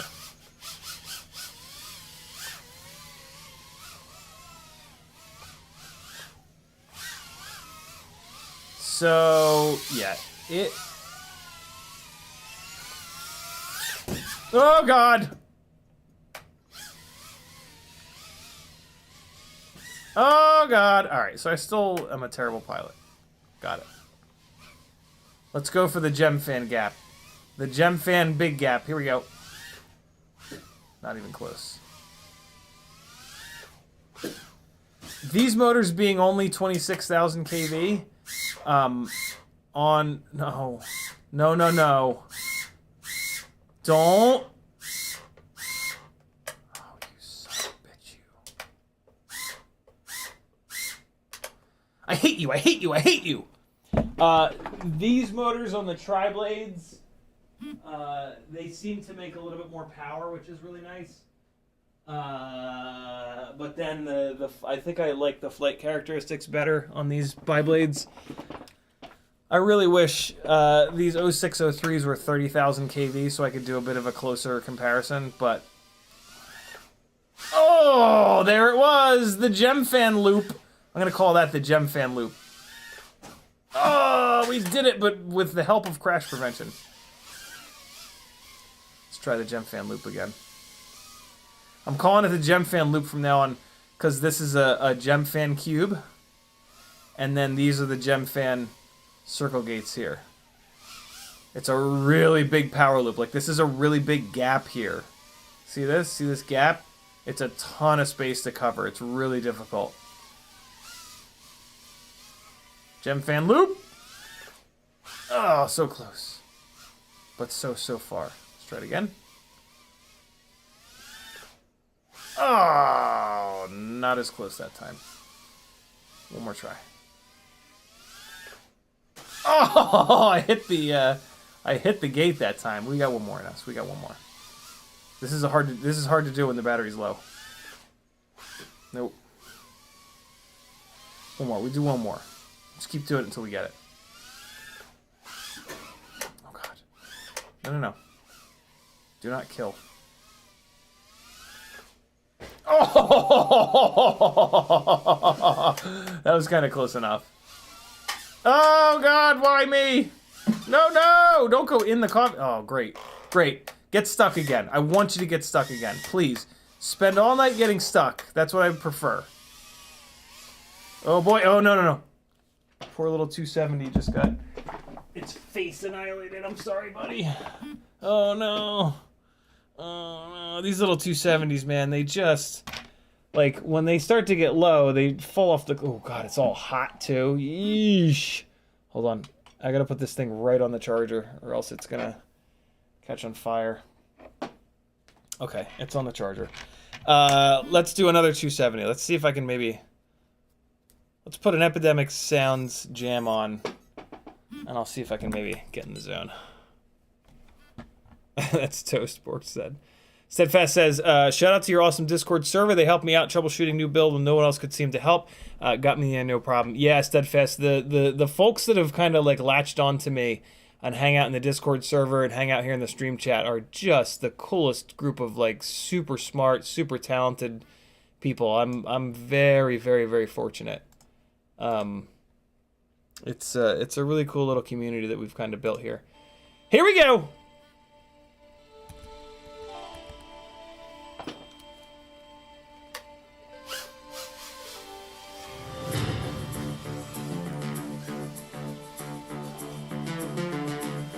Oh, this battery's fucked already. What's happening?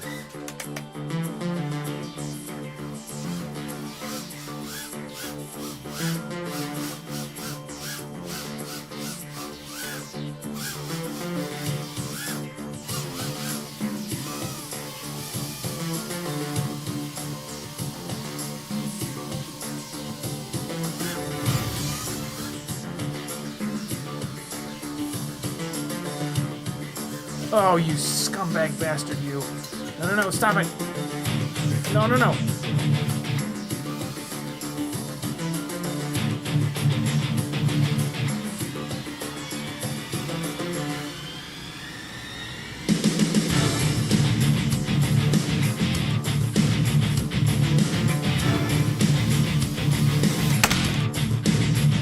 I think this battery's shot. Listen to this jam. This battery's hurting.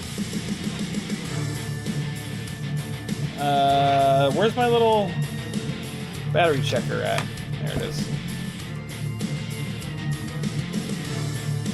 3.28. I mean, I'll charge it again, but these little 270s, I mean, yeah, they're kind of fragile. This is not a song that's gonna get me in my happy place. That's too angry and epic. This is more like it.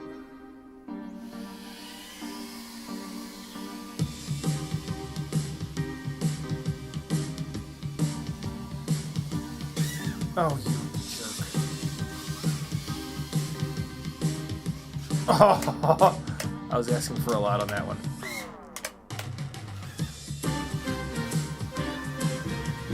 Ah! I thought maybe the chair would move out of the way for me. Ah!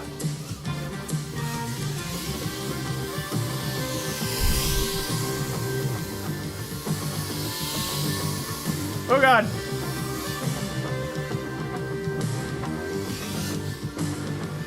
Oh God! I was trying to cut it close. Cut it a little too close. Ah! I really love trying to just fly around like infinitely smooth, almost like a stabilized Cinewhoop, like stabilized Cinewhoop footage. It's one of my favorite things to do.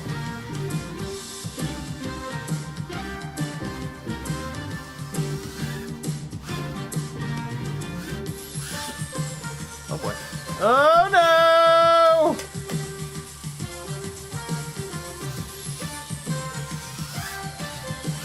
Oh God. Did not think I would hit that gate.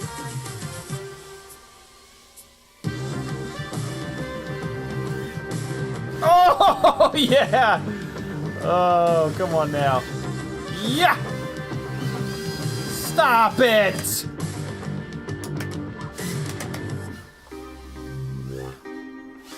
Oh, a little backflip over the top of the couch.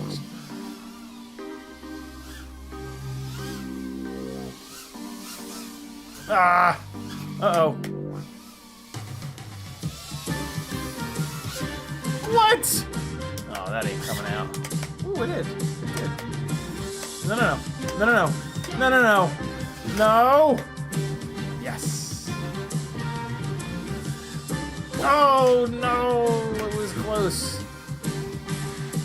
That's battery shot.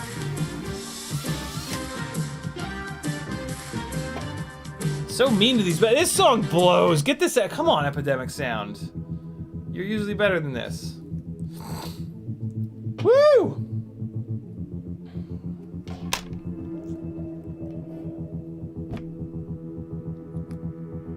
.55, yeah, we are. Borked, just leaving it. These batteries just hate to be at voltages below 3.5. So yeah, putting it right on the charger, I was able to get them back up to 3.7. So now they're in a better place to just sit here and hang out. To be honest though, I've been so mean to these 270 milliamp Tiny Whoop batteries that they're all like, I can tell the internal resistances are kind of fucked on them. Last battery real quick here, and then we're gonna do some giveaways, god damn it. Oh no, we got a little bit of time. We'll start off on the 75, and then right at 11 we'll do them giveaways. Ah, denied.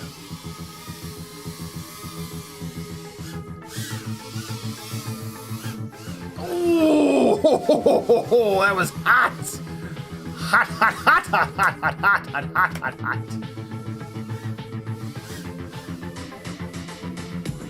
I've been upstairs tonight. Oh! Woo! Woo!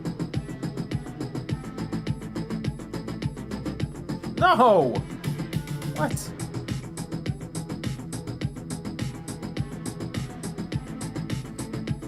Oh god, that was the fucking kitchen table that I hit. I haven't done that before. That was a good one. Look at Maggie working hard, working hard, working hard. Hi, baby. Let's get out of here because the doggy's probably in there. She's doing all kinds of dissertation work for her master's.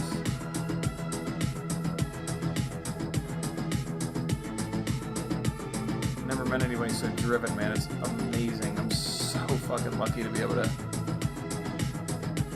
live my life with her. Not her master's, her doctorate. She already has her master's.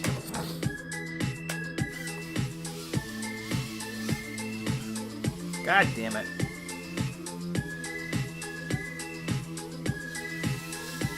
Get low, friends. Get low. It's the best way to fly. Ooh. Get low. Oh!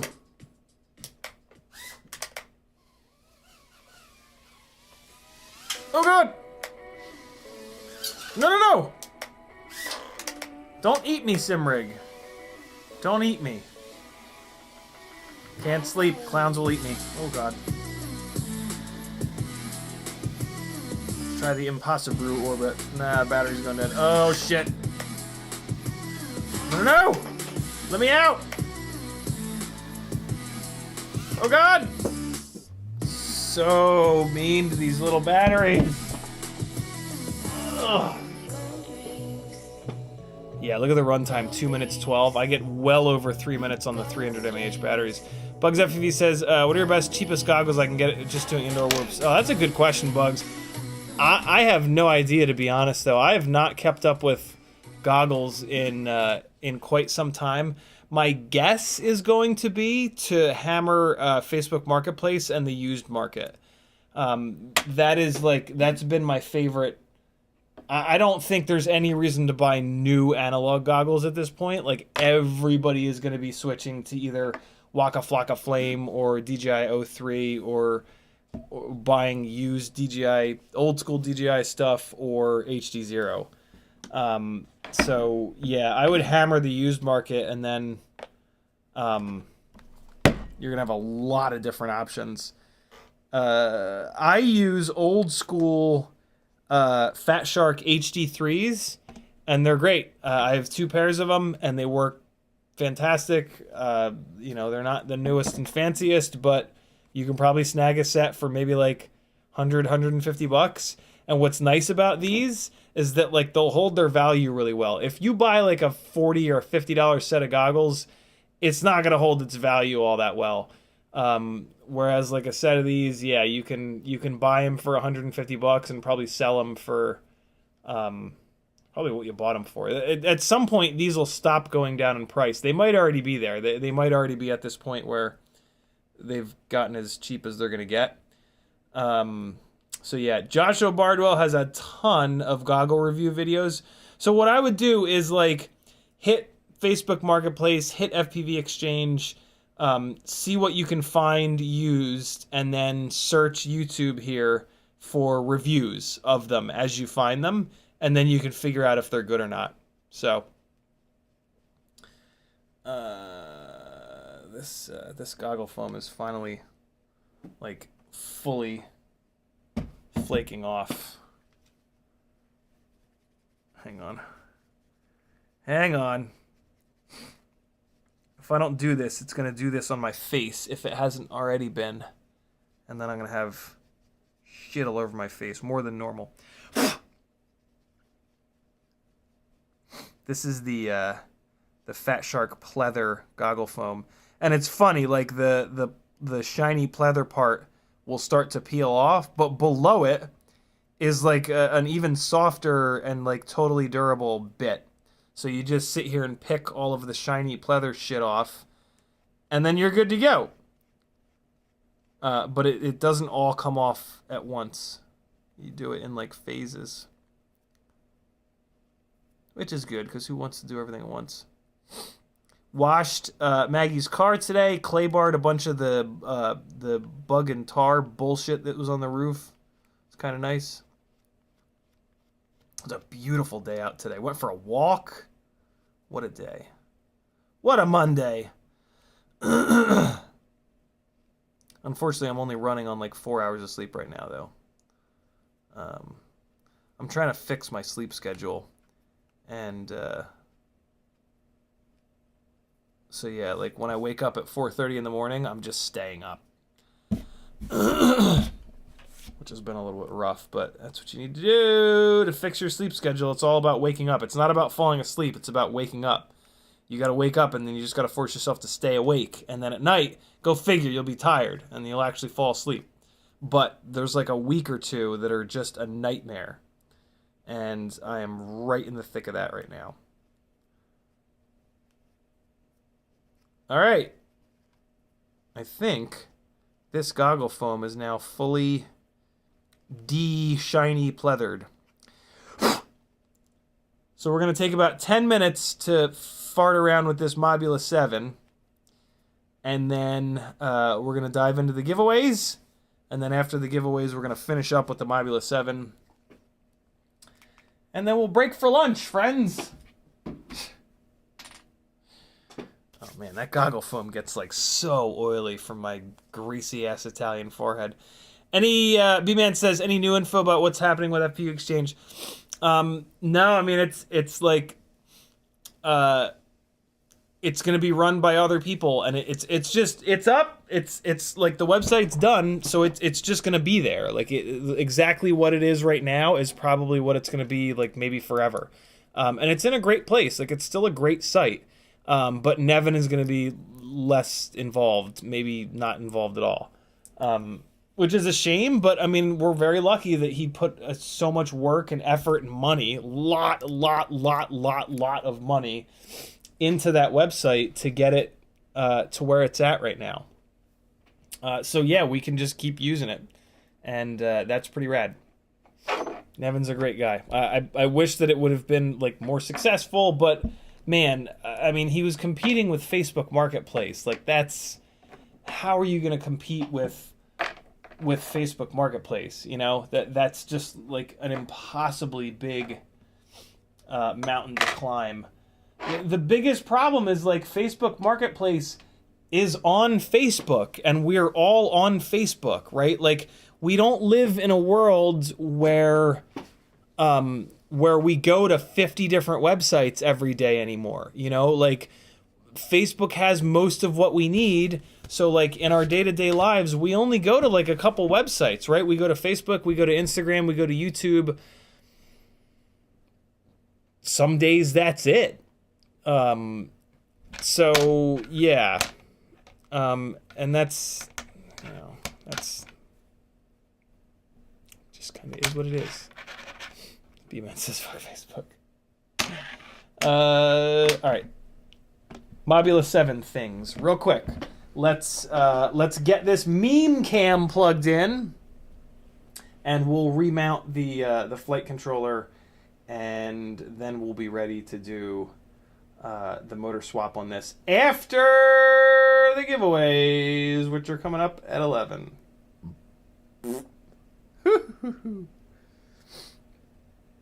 Get in there. Yo, this meme cam is going to be hard to fly on this thing.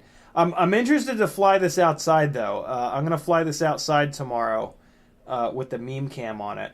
And I'll be super interested to see how it is. It might be kind of cool, man, that like this camera being wide angle, it makes you feel like you're going 10,000 miles an hour. So like going outside and just like flying this thing down the street might be like the most insane experience in all the land. I don't think so. I mean, I think it'll be cool. I don't think it'll be groundbreaking. But there's only one way to find out. The other option is to put this guy on here. Ooh. No. No meme cam. we're going to go newbie drone Beeye. This is a heavy camera and canopy setup, but that's okay because this thing's got mid power. And this will also really test these motors. I want to make sure that these 802 27,000s aren't underpowered. So a heavier camera and canopy will definitely do that. The meme cam is fun, but it's like literally hard for me to fly it. So let me not sign myself up for that because I want to like properly be able to evaluate these motors. This camera is going to be a lot easier for me to kind of fly and like pay attention to the actual flight characteristics. And let's be honest, it's a clear mount on a clear frame. So, you know, that's really why I'm doing this. No, it's not. No, it's not. No, it's not. It's a part of the reason, though. Let's be real. I'm going to always be real with you. I promise. I'm going to always be real with you. I don't know what's happening. I'm already like unhappy with those infinity speakers up in the living room. But I'm finding some. I'm trying to find a pair of cheap JBLs. JBL's got some really good. If you get the right ones, they've got some really decent stuff. They've also got some really shitty stuff that's like Best Buy spec. Although some of the Best Buy spec stuff is actually kind of okay. Some of it is not, but with a little bit of research, you can find the good stuff. All right, so what screws am I going to use here? I want to use slightly longer scroobies. No, let's just use these regular ones. I think they'll be long enough.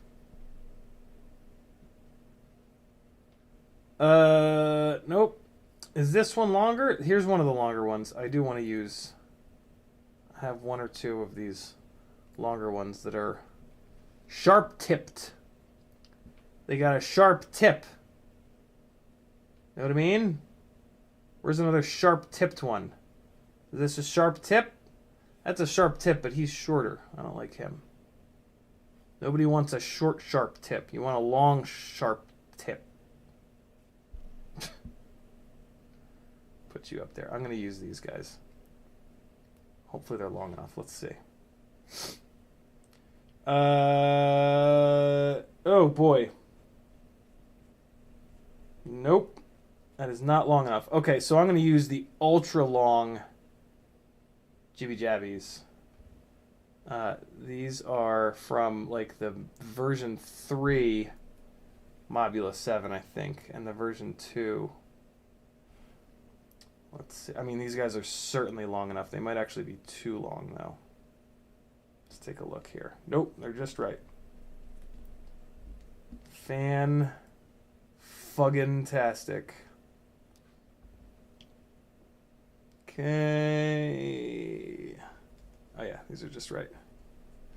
The this X12 AIO came with these Walter Gromit and Mr. Middies that are extra thick.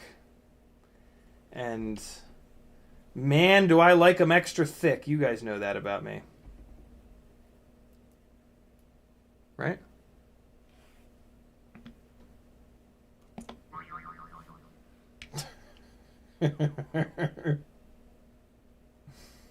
How loud does that come through?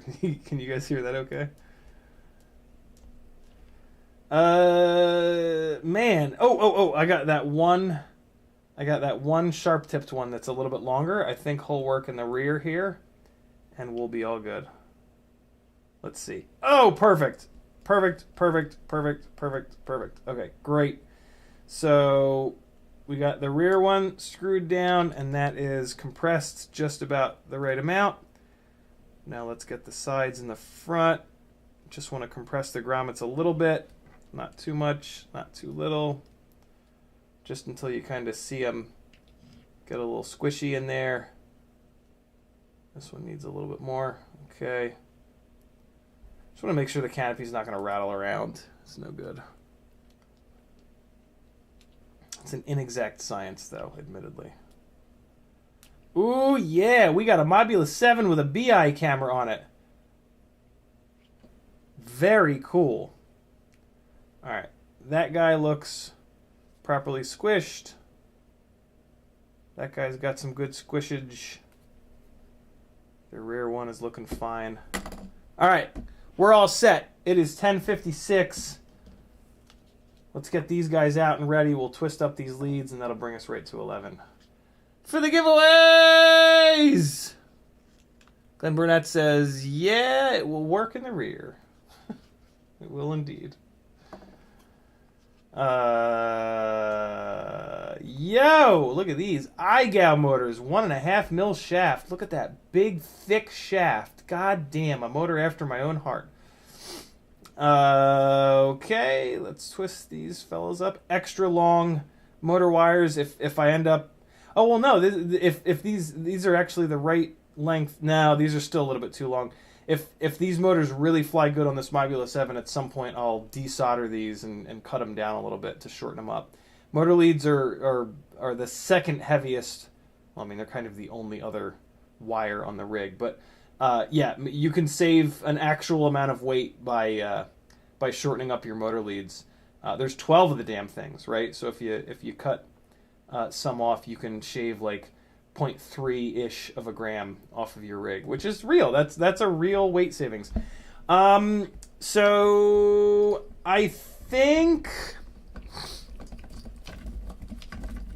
I'm gonna fly this thing on the 1002s with these triblades, and then on the 802s with the biblades. Reason being is that these 1002s are a significantly lower kV at 23,500, so these triblades will help these 1002s. Basically, I think that these Gemfan brand new low pitch 16, what the hell are they? 08 maybe? 1608 triblades. These are the best match for these motors. And then these biblades are definitely going to be the best match for these 0802s. I'm kind of tempted to run them both on the biblades, but in a way that's kind of handicapping these Flywoo 1002 motors, and I don't want to do that. Like I want to give each motor its best chance to kind of wow me. Yeah. This is going to be cool. I'm very interested to see the difference. Unfortunately, I only have 2 batteries. You know, I'm going to throw another couple I'm going to throw some 450 mAh batteries in the charger here, because these little 300s go dead pretty quick. I don't get much runtime out of them. The problem is these 450s are too damn heavy. But I want to fly this thing outside tomorrow, and these 450s will be perfect for that. So I might as well, charge all 4 of them. Where are the other ones? What? Why do I only have 2 of these 450s? Where are the other 2? Where'd they go? Alright, these 2 are now on the charger. Time for giveaways, friends! Maybe you're gonna win something tonight. Where the hell are the other 2 450s? Did I eat them? Have I eaten them? They're not in here. Why are they not in here? What the shit? I put all my batteries right here. Why are they not here with the other ones? They're not light enough to have blown away when I was flying over here like a dummy.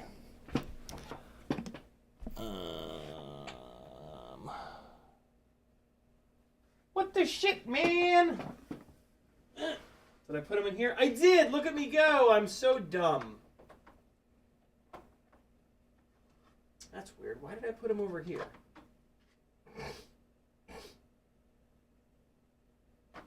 Weird. You know what? I'm going to charge a whole bunch of batteries up, and I'm going to fly a whole bunch of them tomorrow. I have these BetaFPV 450s as well.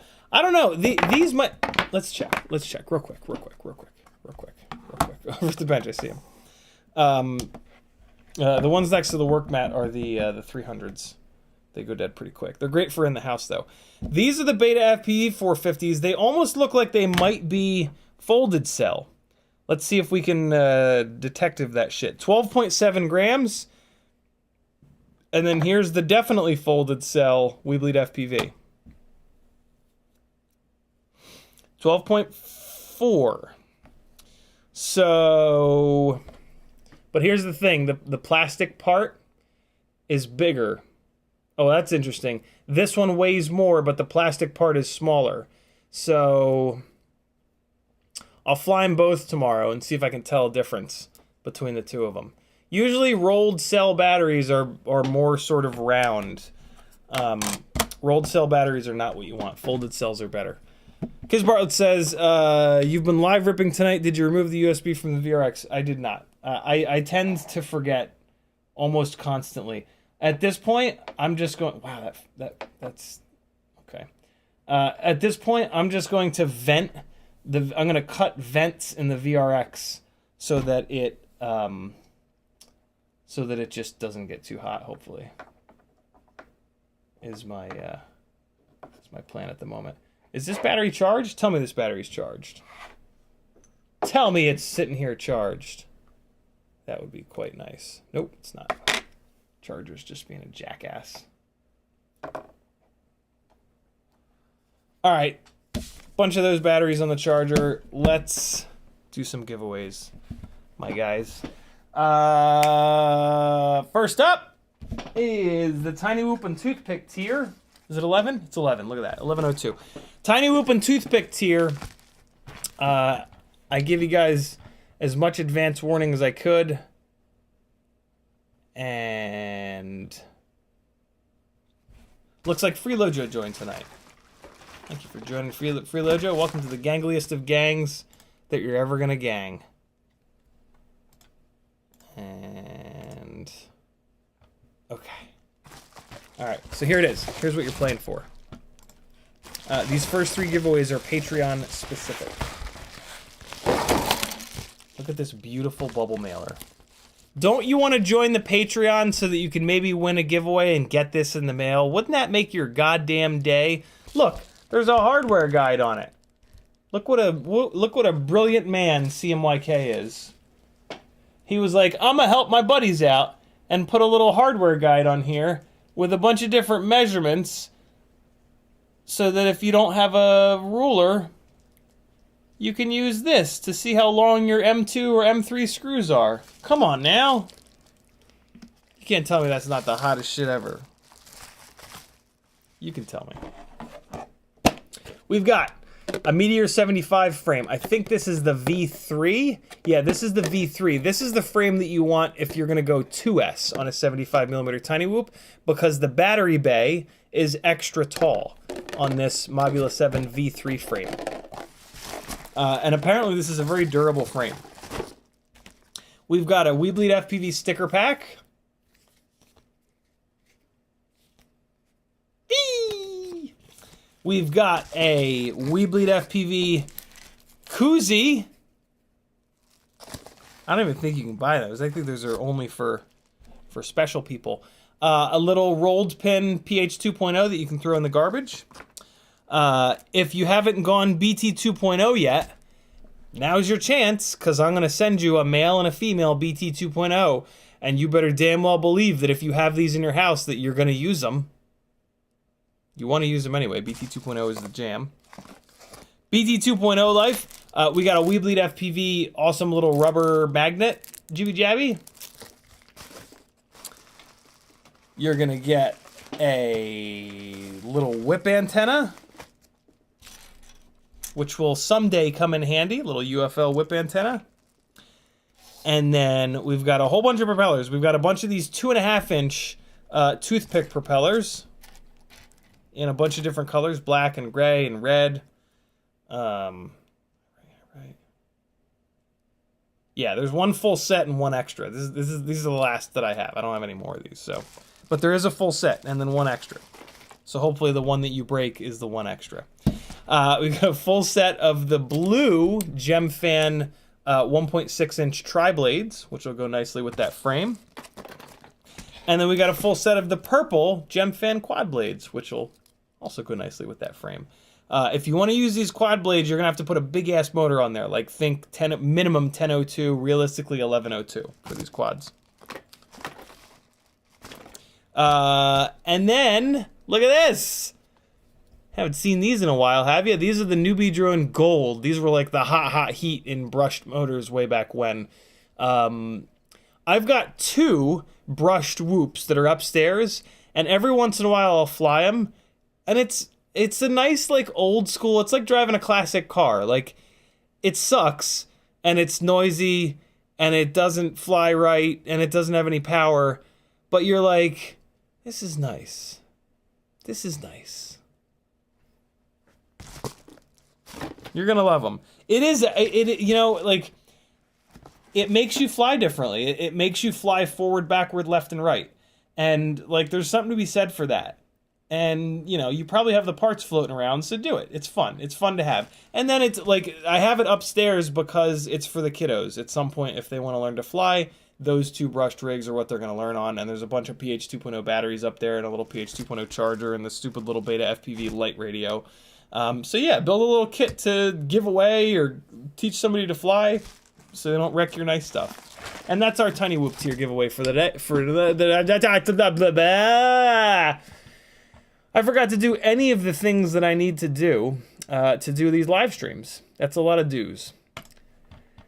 So I'm gonna go into the video collective, and I'm gonna open up a bunch of videos that you guys have put in here. And we're gonna play them, not fly them. We're gonna play them while I set the giveaways up here. So there's one. Where'd Discord go? Here's Discord. So there's one, and then we've got a little bit of electric G action. Oh man, you guys have not been putting. You guys have been slacking in here. Did we play Winter Blues last time? We might be playing the same videos again. I don't remember this one. I think this one's a fresh one. Danzilla the Terrible's Winter Blues. I'm gonna play all 3 of these. Danzilla the Terrible might get a double play on this. I don't think so though. I think these are. I think we're just good. All right. One of these is definitely fresh. I think 2 of them are definitely fresh. Here we go, friends. Denzel the Terrible says not yet. All right, perfect.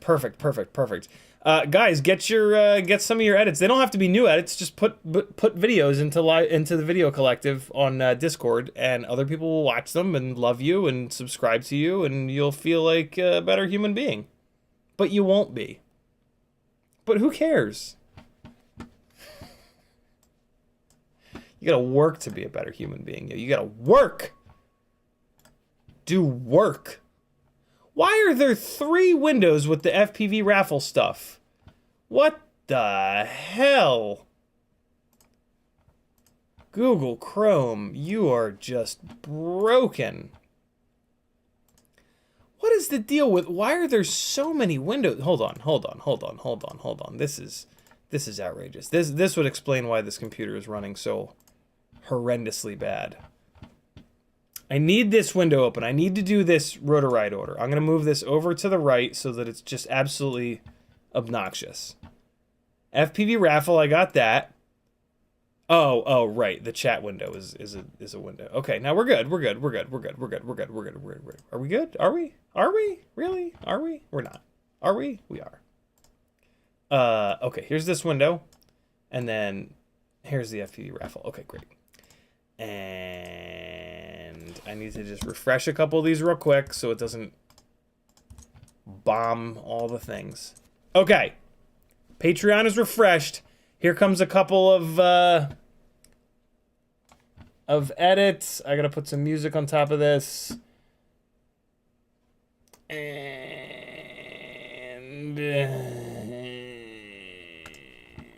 okay, I'll be right back. Be right back.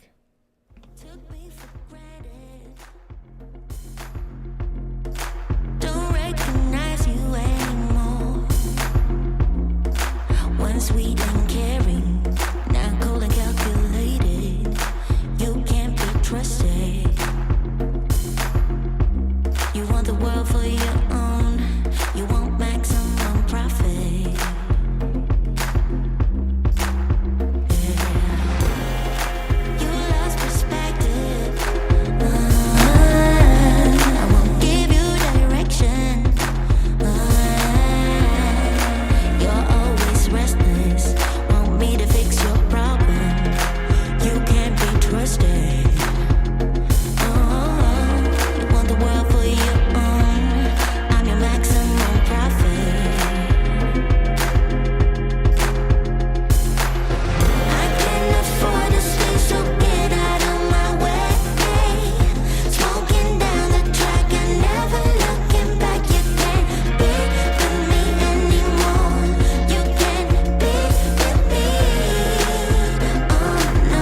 'cause I don't recognize you anymore. Once sweet and caring, now cold and calculated. You can't be trusted. You want the world for your own. You want maximum profit. I can't afford to stay, so get out of my way. Smoking down the track, I never looking back. You can't be with me anymore. You can't be with me.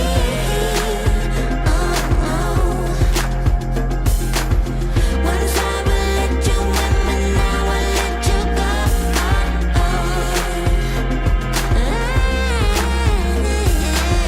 I can't afford to stay, so get out of my way. Smoking down the track and never looking back. You can't be with me anymore. You can't be with me. Yeah. Once I will let you in, but now I let you go.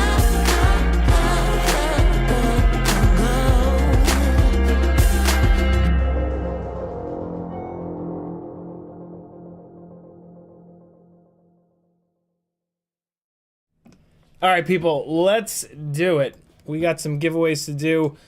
Denzel the Terrible's link is coming into the chat right now. There you guys go. Hit all three of those links. Go subscribe to those people's channels. They are your best friends, and they're still doing edits. And that's not a whole lot of people are doing edits anymore. So show them some love. Video quality looked awesome on that last one just now. The contrast in the snow was pretty dope. All right, cool. So we've got the tiny whoop tier. We already talked about what you're playing for. Here's the thing and the place. Let's get it going. Yeah, hey, do the YouTube things. Thanks for the reminder, Glenn Brandt. Do the annoying YouTube things, like, subscribe, bell, all that bullshit. Here we go. Here's all the names, and here's my big dumb face in the corner. Let's see who wins. I see Brian Huff is on the bottom left. Cat is on the bottom. Someone's cat just got blown away. Sorry, your cat did not win.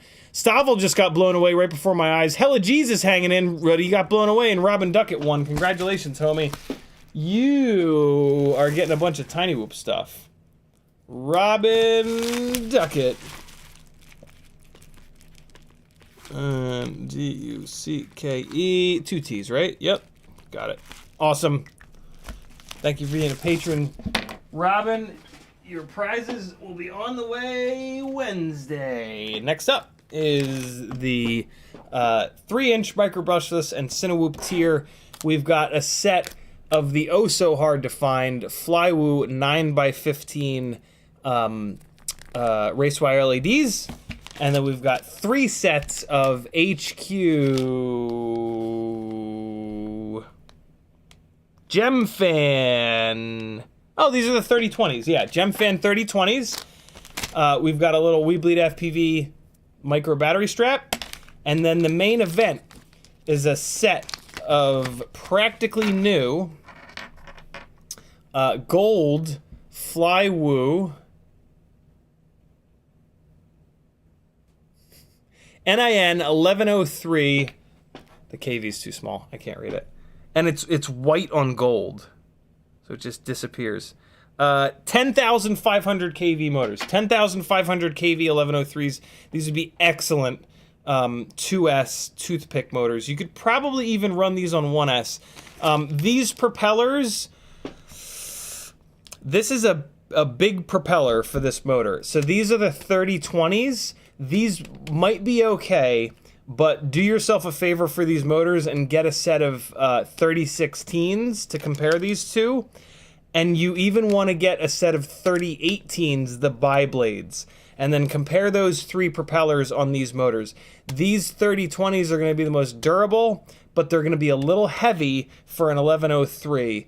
I think that the 3018s and the 3016s will be a little bit of a better match for this motor. But these 3020s will definitely work. For sure they'll work. Again, these motors are going to be for either... These are going to really work well on 2S. Technically, they will work on 1S, but you're going to love these motors on 2S. These will also be great for a 2.5-inch toothpick. Gemfan has a 2.5-inch biblade that's red. So try those with these. You can get your Iron Man on, gold motors and red props. But regardless, you're going to dig these. These are a great set of motors. I've heard really good things. And I'm going to put them in with the propellers because why the hell wouldn't I? All right, friends, let's see who's going to win these gold buddies. Here's everybody that's on this tier. Let's see who wins. Oh, no, there's no goat. I forgot the goat.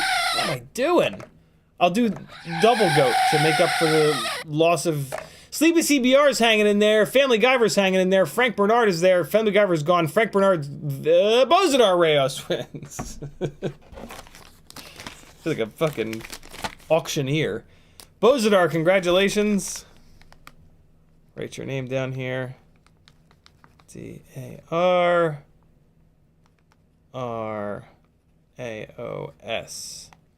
Congratulations, brother. I'm gonna put this in a smaller envelope. You don't get a big envelope, Bozidar. That would just be a waste of shipping. 5-inch tier coming at you. We've got extra little bag.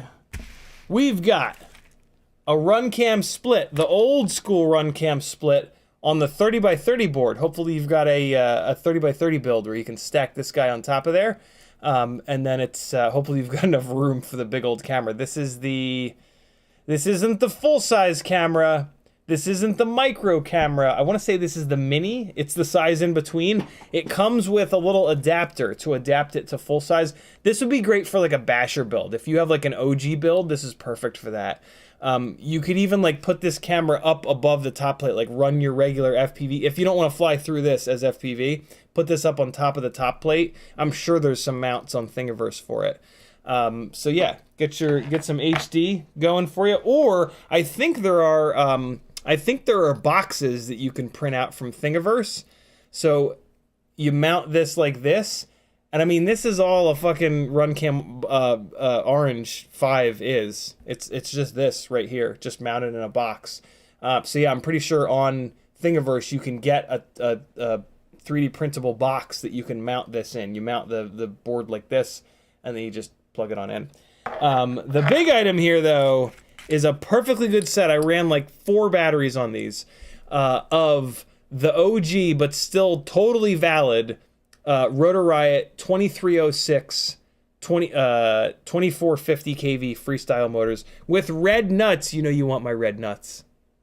Yeah, the wires are short, so you're going to need some race wires.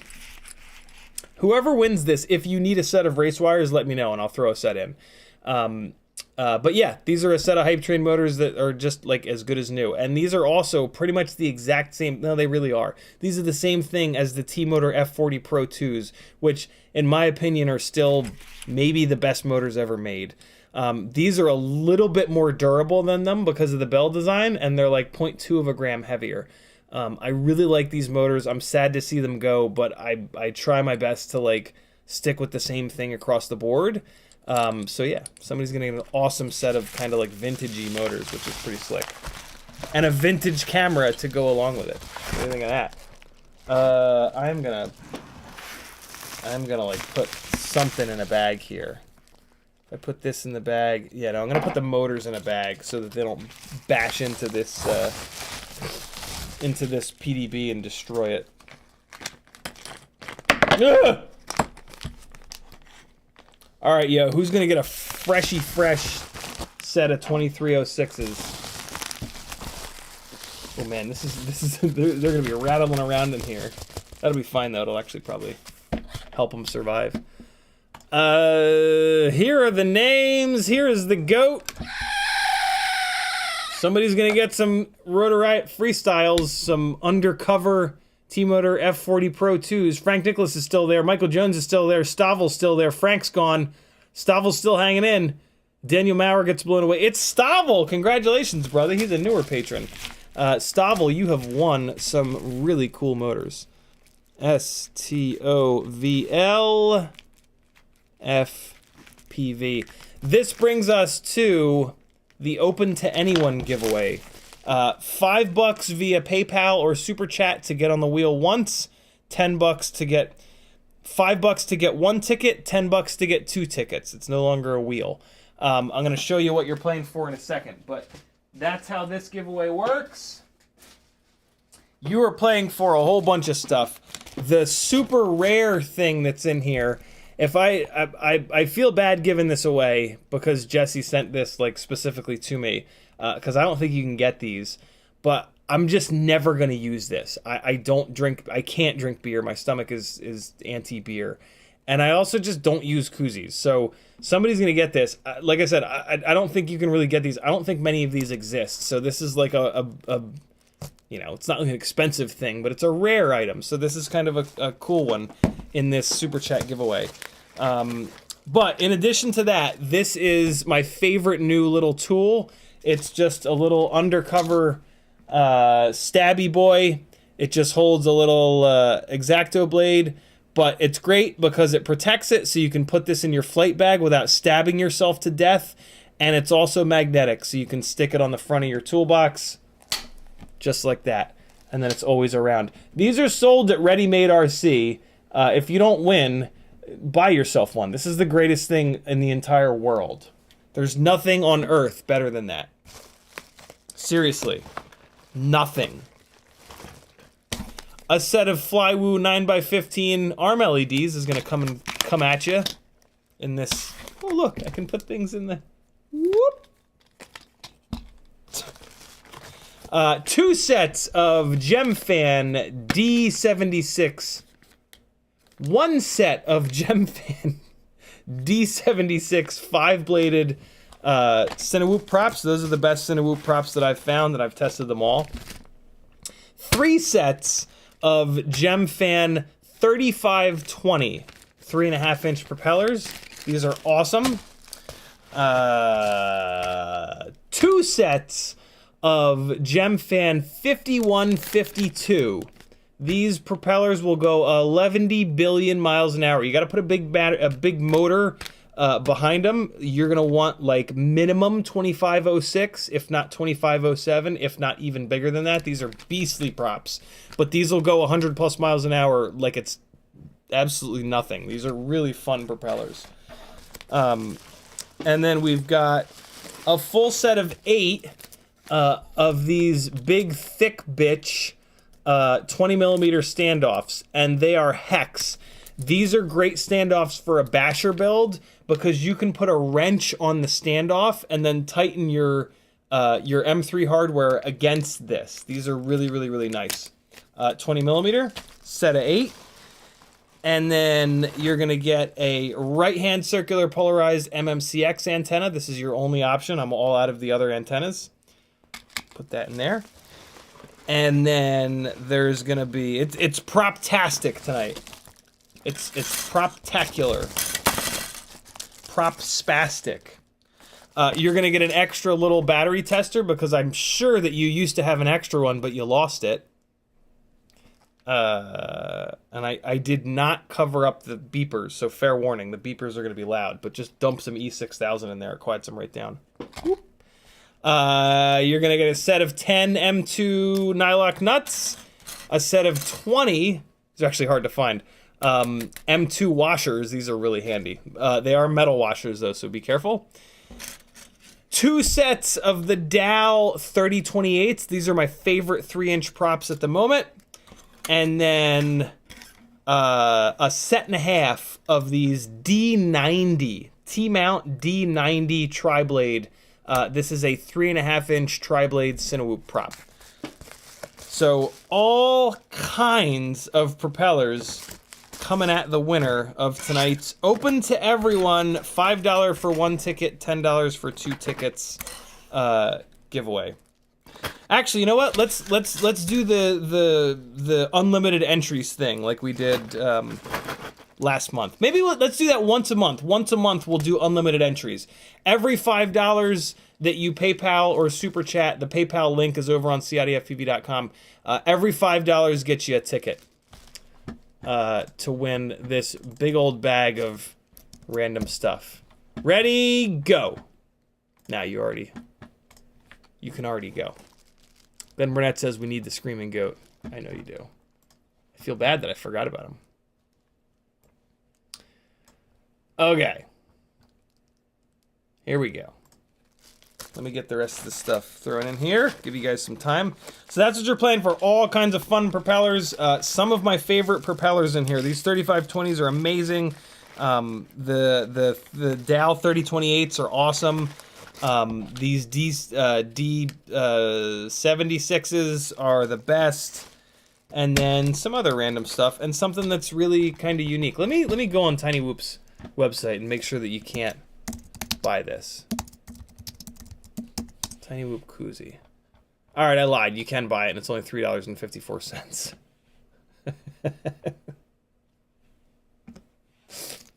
But you won't have one that's signed by CiottiFPV. That's for goddamn sure.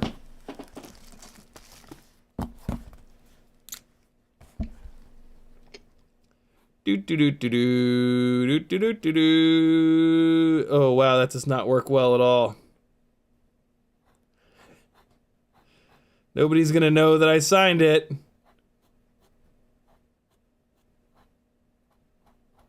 There it is. It's technically signed on the bottom.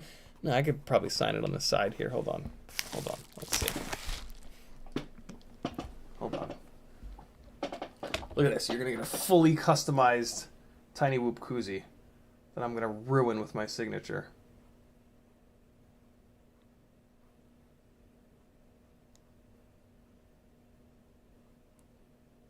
I'm not good at signing shit. Perfectly good koozie. Just being defaced. How do I spell it? T, there's another T, right? T. Oh man, it's all off center.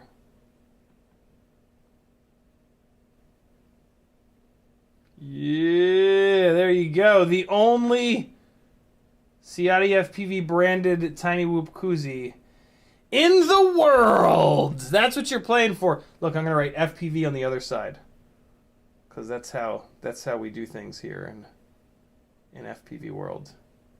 FPV.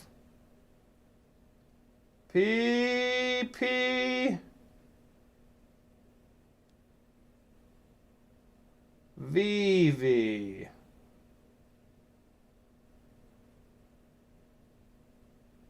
There it is, friends. Hyper custom Tiny Whoop koozie. How have I never seen this koozie on their website? It says Ciotti on one side and FPV on the other side because I didn't start the C early enough, and it would look silly if the FPV was under here. Gotta try to remember to let this dry before I stuff it in the bag. I'm gonna put it over here on the floor so that it dries, and then there's a secret hidden Ciotti on there as well. Okay, big old bag of fun stuff.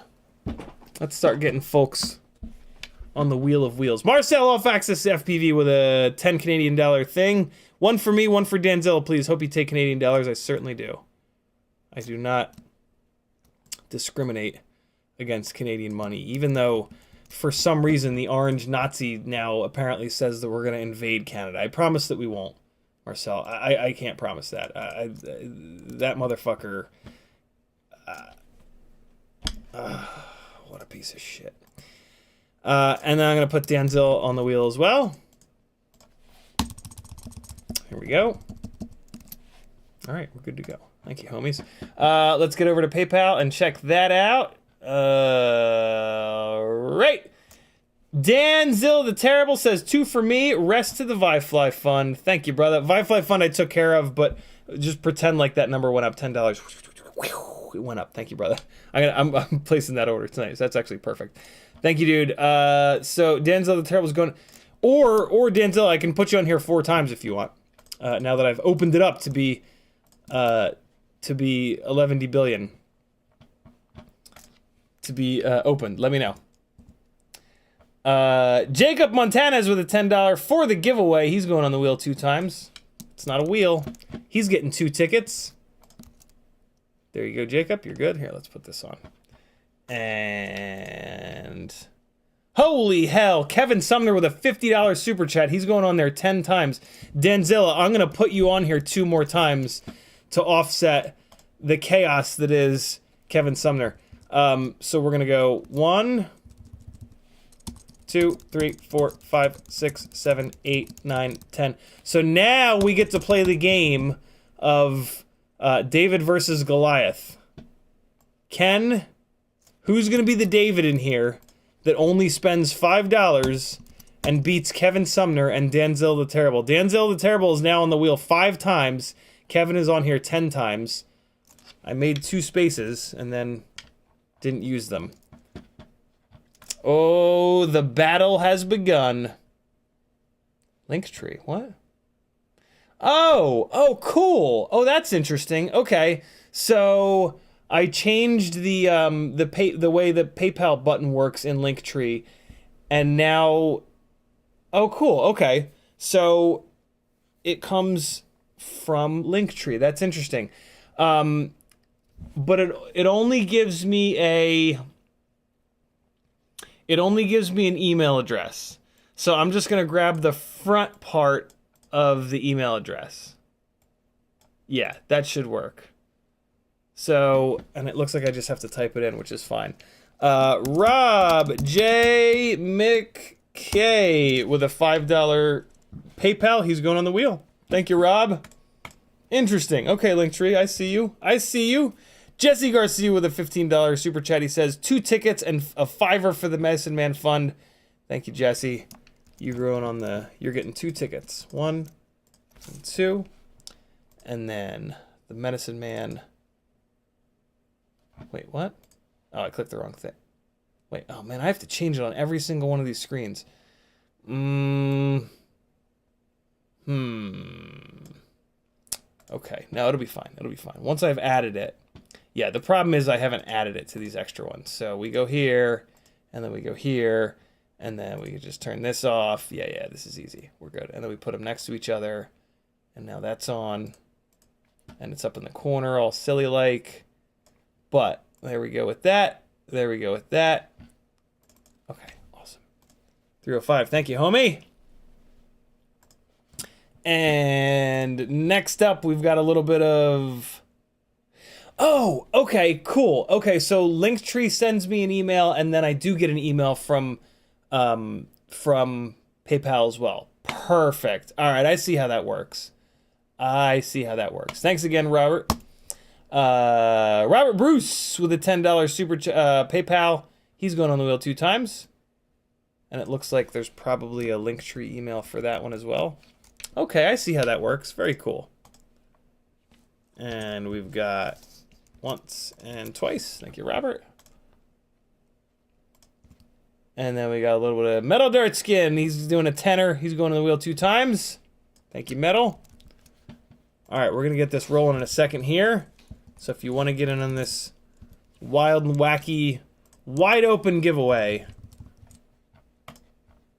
it's $5 a ticket. All right, we got Metal Dirt Skin.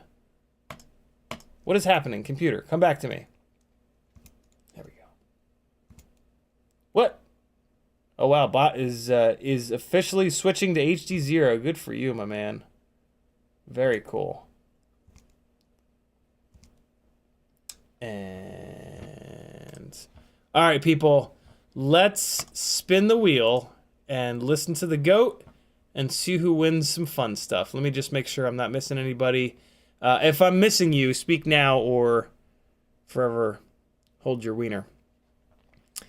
Lame Aboard says PayPal. Bob Bruce says got you on PayPal. Tag me as soon as you can if I haven't added you yet. Apache Smoke says good morning. What's up, homie? Metal Distance says PayPal. William Loesch says what do you think about the Beta Flight tuning presets? The presets are amazing.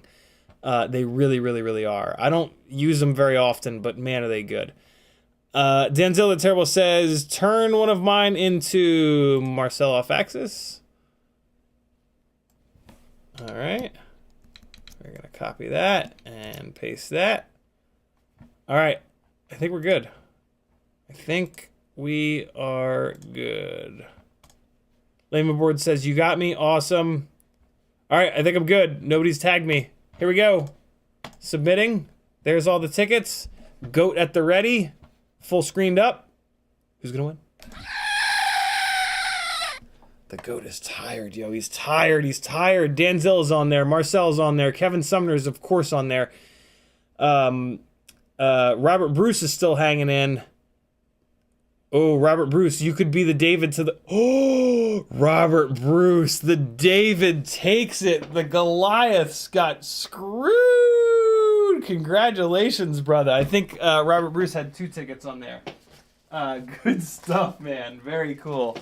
Robert Bruce, I need you to message me your info. Unless you're a patron. If you're on Patreon... then your address info is in there and you're off the hook. If you're not a patron, I need you to shoot me a message. All my contact info is on CiottiFPV.com. Instagram, Facebook are the best. Send me a thing that says, hey, I won, here's my address, and you're good to go. If you'd like, you can also contact TweetFPV and get a set of his, tell him you won Ciotti's giveaway tonight. Tell him what transmitter you've got and what your favorite color is, and he'll cut you a set of transmitter grip tapes. Shout out to TweetFPV for doing that like forever. He's the friggin' man. I'm gonna write your name down on here,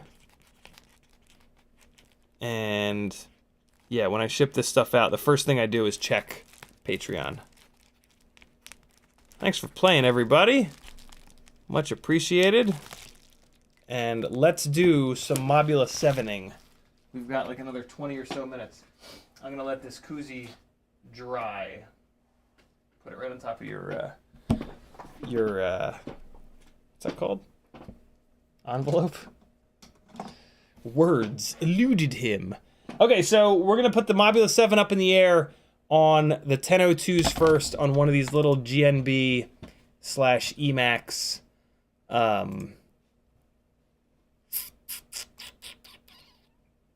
300 mAh 1S batteries. Stop telling me to insert ads, YouTube. Don't tell me how to run my life. Okay. Because Bartlett says it's not surprising bot supported Orca for so long because DJI and Fat Shark had some really shady practices. Yeah, it's true. Now that Carl's broken from Fat Shark, he's heavily focused towards the hobby. Yeah, HD0 is doing some really cool stuff. I can't justify the cost and size and weight of their 1 watt VTX.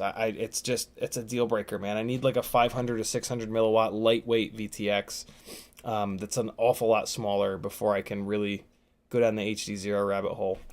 But, you know, that's just me. Everybody's allowed to have preferences. Here we go. Hold on. I actually need to switch the battery out in this transmitter because it got real low, and I don't want to ruin another one of these 4,000 mAh gold line lithium ion batteries. I've already had 2 of them shit the bed on me, and they're kind of expensive. All right.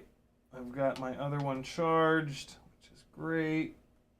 Just drop this in here, and 1 second, friends. Sorry to leave you looking at static, but I'll be back in a second, I swear. Come on, battery, just sit in there. God damn. Can't you see I'm live streaming? Fuck. There we go, we all set. 300 mAh, Mobula 7 ELRS. 1002 Flywoo motored 23,500 kV on the brand new 1608 Gemfan biblades, triblades rather, with a Newbie Drone Beeye camera. This is the cleanest you're ever gonna see. Denzel is only on there 4 times. Yeah, that's right. He was 5, but then he was 4. All right, friends. Let's see how it is, and then we'll switch the motors and see if it's a drastic difference. It should be. It should be a drastic difference. Did I not turn the transmitter on? I did not. I did not. All right. Come on now. Yeah, there we go.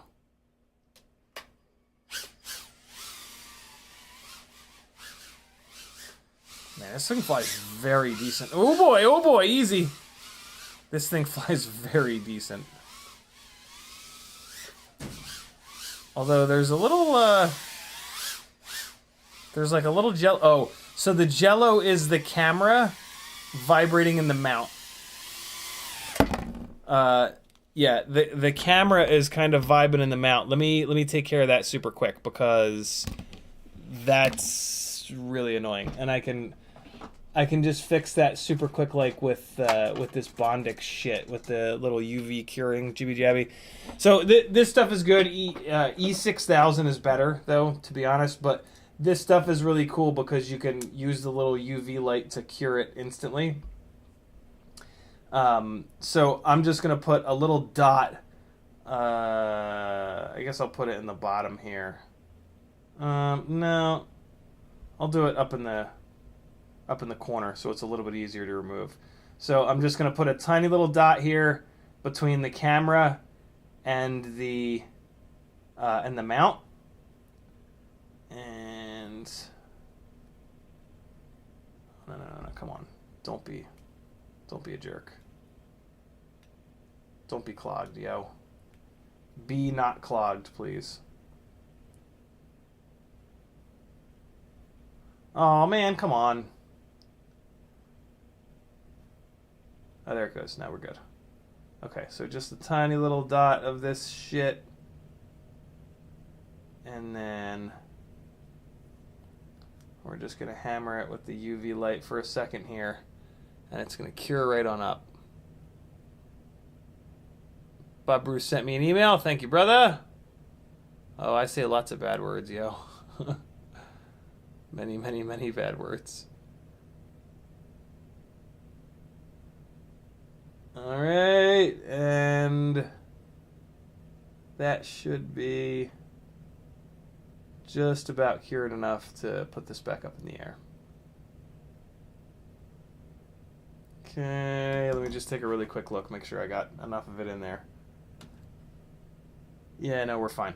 So, I'm pretty sure that that's what was causing the vibrations, but what I just did there is one of the easiest and quickest and best ways to kind of confirm that. So let's take a look.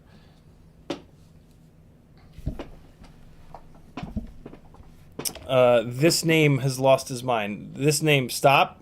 This is your only warning. Oh, there you go. One of my mods took care of it. Thank you, Brandon.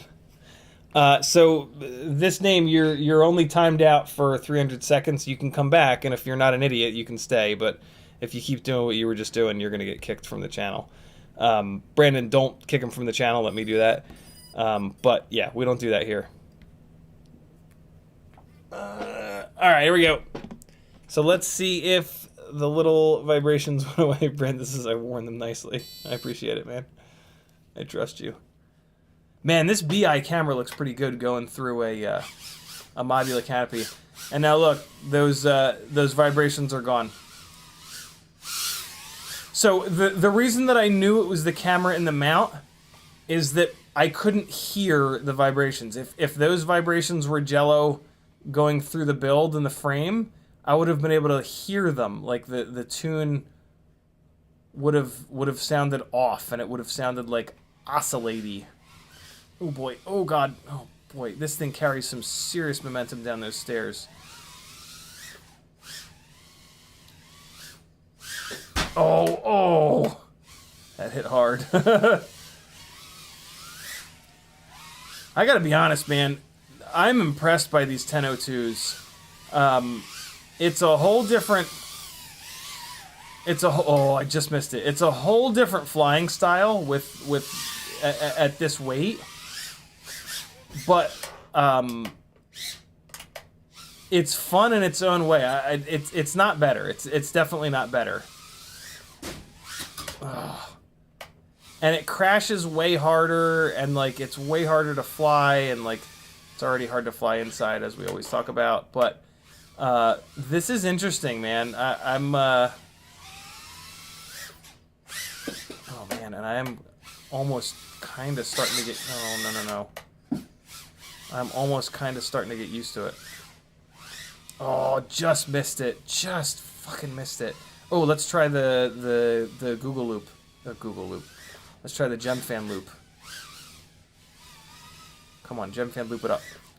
Oh, the Gemfan loop with the fat boy. Come on now. These 1002s really breathed a lot of life into this Mobula 7. I gotta be honest, in a way that none of the lower KV motors have.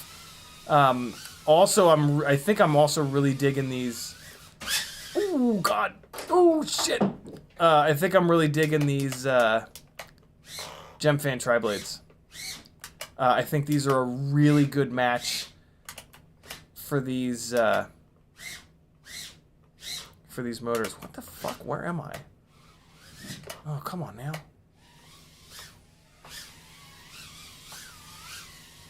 Oh God, battery's going dead. Too low, too low, too low, too low. Ugh. Okay. Yeah, man, I don't hate that. I don't hate that. It really limits what you can do inside because of how heavy it is. But you can still do some things, that's for sure. Let's throw these 802s on, and we'll see how they are. I'm super interested. Super, super, super interested. Brandon's Whipping says, Buddy put 1002s on his Udinai, says it rips now, reminds me I have a log to look at. Nice. So, yeah, man, damn.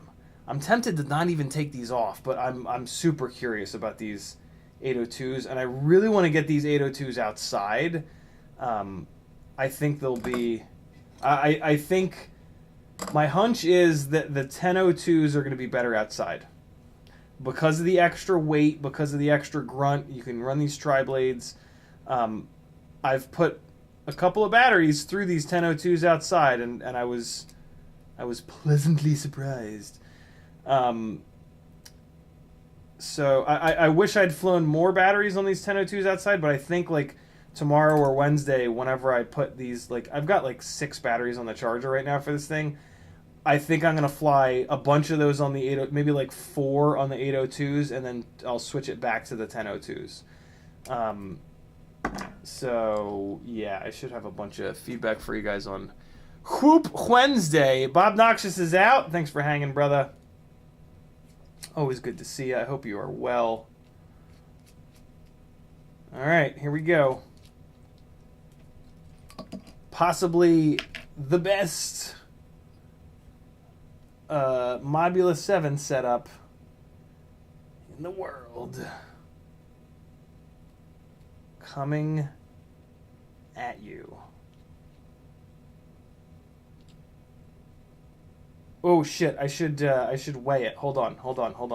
Let's get a weight. Before I pull the 1002s. So I'm also gonna leave the tri-blades. I really like these 1002s with the tri-blades. I think so. We're gonna weigh it with the tri-blades, which is gonna add a little bit of extra weight in addition to the motors being bigger. So right now, this Mobula 7 dry is 27.3 grams. 27.3. Somebody type that in the chat for me.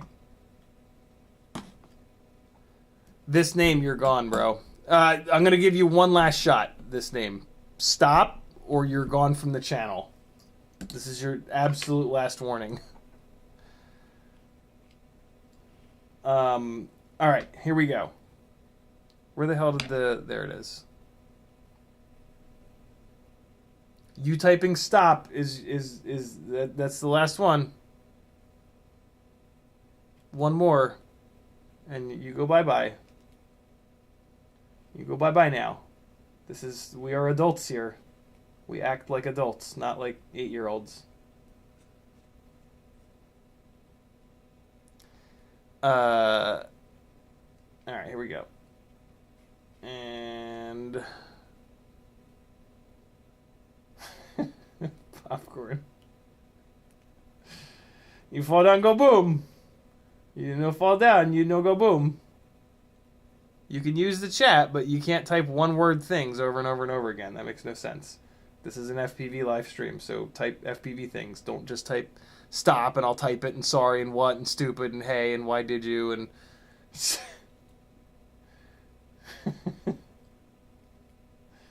You can hang out, but gotta be cool. Gotta be cool. That's the only requirement I have. You gotta be cool. Just be cool. Just chill. Everybody just hang out. Safe space. Everybody's slick. The rest of the chat's telling you what's up. If you need examples, just there's a whole chat. Look at what everybody else is doing. Follow their lead. It's all good. I know you read the room. That's it. Because Bartlett's got it. Read the room. I know it's exciting to be to be involved in a CiottiFPV live stream. It's a big deal.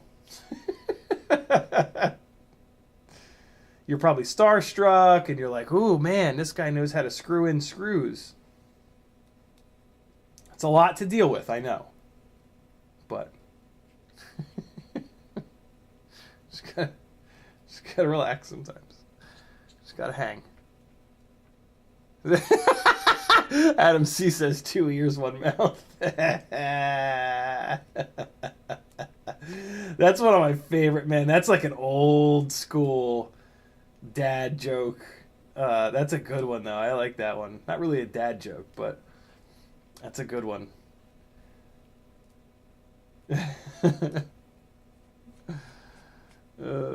Bork says 10 fingers to type with. Yeah, there's the problem. Oh, shit. Oh, man, if he'd come back with that one, I'd have been like, okay, fair enough. That would have been that would have been the only appropriate comeback. Oh, that would have been hardcore. I would have made him a moderator if he came back with that one.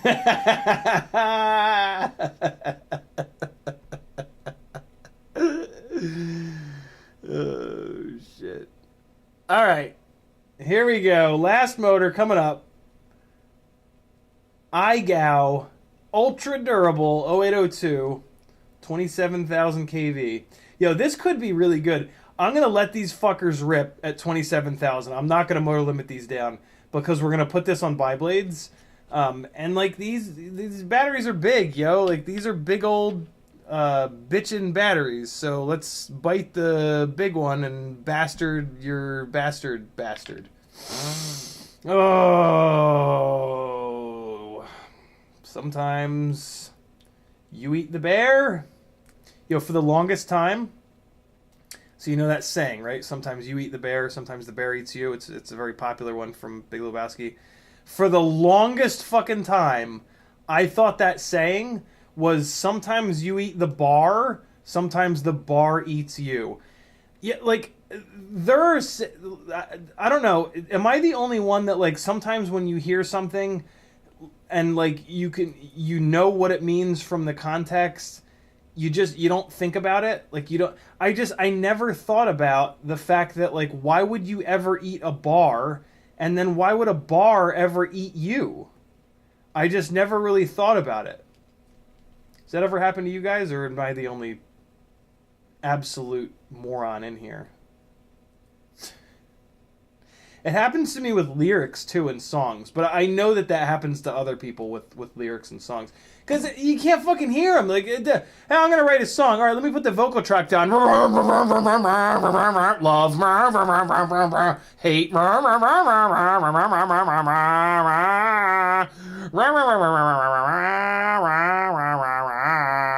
like, can you fucking take the goddamn marbles out of your mouth and speak the lyrics in a way that human beings here on Earth can understand them? Or is like the meta just like don't even write lyrics and then just mumble and nobody will be able to tell anyway and you'll be like everybody else? Is that it? Any songwriters in here? Is that like the secret to songwriting? If you're really not that good, you just mumble and then you don't really have to write more than a couple of lyrics. You say a couple words clearly. Is that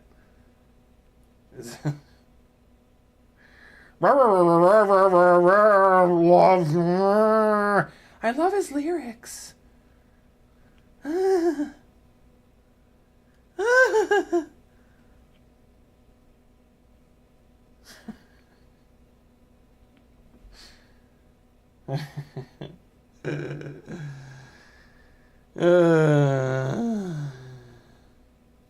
EvaFPV says, or modern cinema sound mixing. Oh, yeah, right.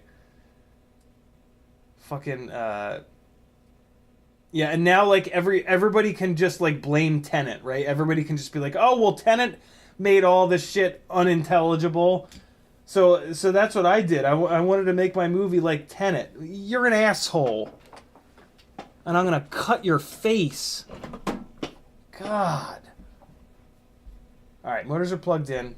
Oh, let's weigh it. I don't remember what the other thing weighed. Did anybody type it in chat? So now we've brought the weight down to 24.3. What was it before? 27.3. Wow, okay. 3 grams. That's legit. What's the percentage? 24 to 27, 25%, 3 grams. I'm sorry, 25, rounded up to 25. So 3 grams, 25. That is roughly 3, 6, 9, 12, 1, 2, 3, 4, 8. 8 is 12. Is that a 12% weight savings? I think that's a 12% weight savings. Jesus, if that's the right math, that's a huge deal. That's a huge chunk of weight. This should be really lively in here. And I could make this another gram lighter by switching to a lighter camera and canopy if I was going to fly this thing in the house. Christ, maybe I will. Because, I mean, I've always been trying to get, like... No, because I tried this rig in the house on the EX 0802s, which are even lighter than these, and it was still too heavy. So I'm not going to go down that road. This thing is for outside, and it's for jungle gym bashing. Oh, great. Aperson, what's the deal? Aperson, you're obviously the same person as this name. What's going on? Are you an FPV pilot, Aperson, or are you one of Sage's friends? So our 17-year-old Sage, his friends will sometimes do this. They'll come into the room and go banana pants, and I tell myself that it's charming, but is it? All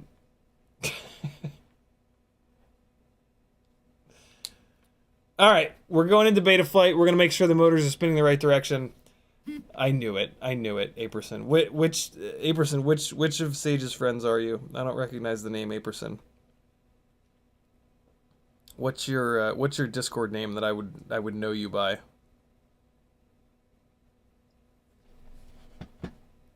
Damn kids! Get off my lawn! Alright. Here we go. Motors tab. Here, wizard. On these 75mm motor-to-motor rigs, you do need to be a little bit more careful than the 65mm rigs, but you can still be pretty disrespectful. Oh, man. We got a startup power problem here. Motor 1 is wrong. It won't spin the props all the way up. It's motor 3 needs to be reversed. And alright, we're good. I'm gonna move the motor idle up to 9. Because I think this thing might have a little bit of a problem with it. Adam C says we know your parents. Kiz Bartlett says, I want to know who Sage is. Sage is Maggie's 17-year-old son. Nah, let's leave it alone. We'll leave it at 9. I was going to move it up to like 10%, but let's see if it works at 9. All right, yo, 802s. We just dropped 3 grams off of it. Let's see how it is. And also, we're doing mad KV now. We're on to biblades. And we've got a shitload of KV here, 27,000 KV. I might need to motor limit this ever so slightly. But let's let it rip at full banana pants. See what happens. First, let's just see if it hovers without flying away. Oh, it's fine, yo. Here we go. This could be interesting.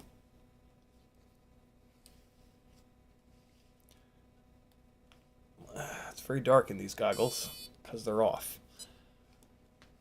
Okay, here we go. Ooh, oh, okay. All right, we got some poppiness back.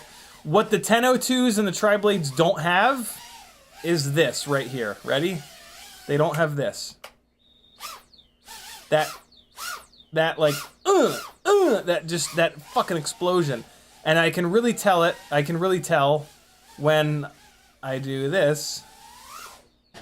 Oh my god. Okay, this has some stank, yo. When I do this and I catch it. Oh my god. See that catch? That catch is what a lighter weight motor and prop combo give me. And I really like that on the 65mm rigs. I knew I was going to get close to backing into that. You hear how hard this hit the bar cart? It's lighter, but it's still heavy. It's still... Oh, God. Oh, yeah. Oh, give it to me. Come on now. Yo. I remember the 802 setup on the Mobula 7 being pretty good. I remember being pretty impressed with it on the EX 0802s. Oh god, easy fella. But see, like, there's so much momentum. It's so fast and there's so much momentum that, like, in the house, it's like just reckless, yo. Oh god. Let's get that Gemfan loop. Here we go. Oh god. You can tell, like, when it crashes, it has so much momentum, it like keeps, oh boy, it keeps bouncing around the room. It's got just like, yeah.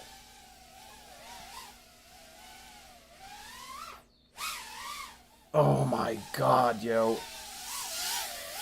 This is really good. Unequivocally, this is better for in the house than the 1002s. I'll be really interested to see how this is outside. I bet you it's better outside too, to be really honest. Ugh.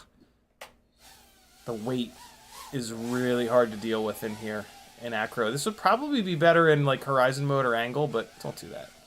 Force yourself to learn. Oh god, the battery.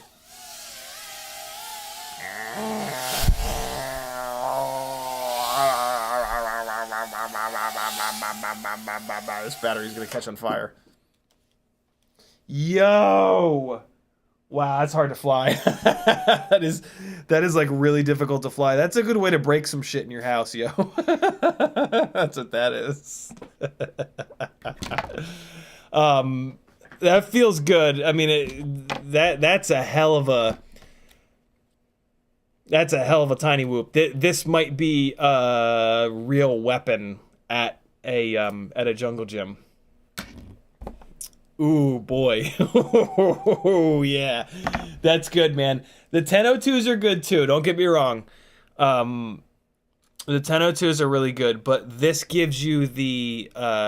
this gives me back the quickness and the pop. These are just the Gemfan biblades, Bork. The big old 1.6-inch Gemfan biblades. There is a 450 mAh battery charged. This is where this rig is going to become really fat and disgusting. But let's do it real quick because we've got -6 minutes left. This is it, and then we're going to shut this thing down. Kiz Bartlett says, I'll say on behalf of Sage that the posts are really cringe. To be 17 years old and not have a filter on what you type. Yeah, it's funny. Like, I remember, like, when I was a kid, like, I thought that everything that parents said was cringe. At the time, we didn't really use the word cringe, but I remember thinking, like, everything that older people said was cringe. And, like, now that I'm older and, like, I see what young people say, I'm like, oh my god, they're the fucking cringe ones, yo. Like, what is happening? But, you know, everybody thinks that everything else in the world is not as cool as them. So, go figure. Here we go, 450 mAh WeBleed FPV folded cell battery. Oh boy. Even with this heavy battery, can you guys see, like, that poppiness that I'm talking about? Like, can you see how instantaneous and, like, and how much more violent this thing is than when it had the 1002s on it? Jesus. I hope you can.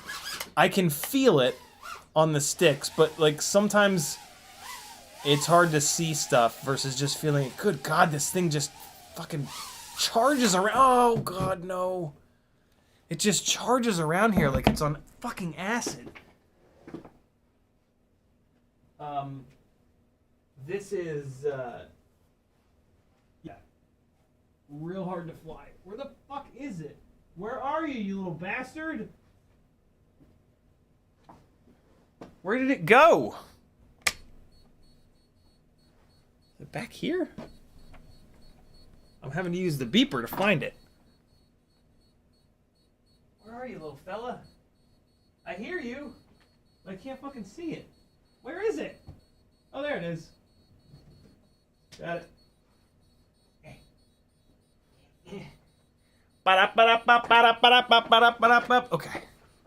Woo!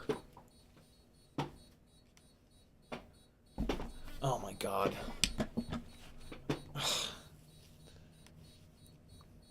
Please, just stop. Now your name is Happy. There's just no reason for it. Oh God! Oh, fuck! Oh! That was maybe a little bit of a desync. Jesus Christ. Oh, God, what the hell was that? Ah! Yikes. Oh! Jesus Christ. This is a lot, man. This is a lot. Like, oh, God.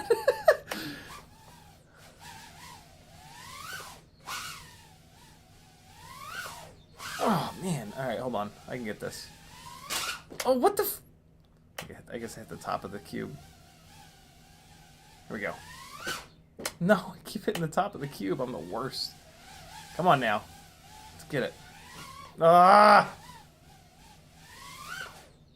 Oh, I got through the first, but I hit the second. Come on now. Let's get this. Oh, so goddamn close.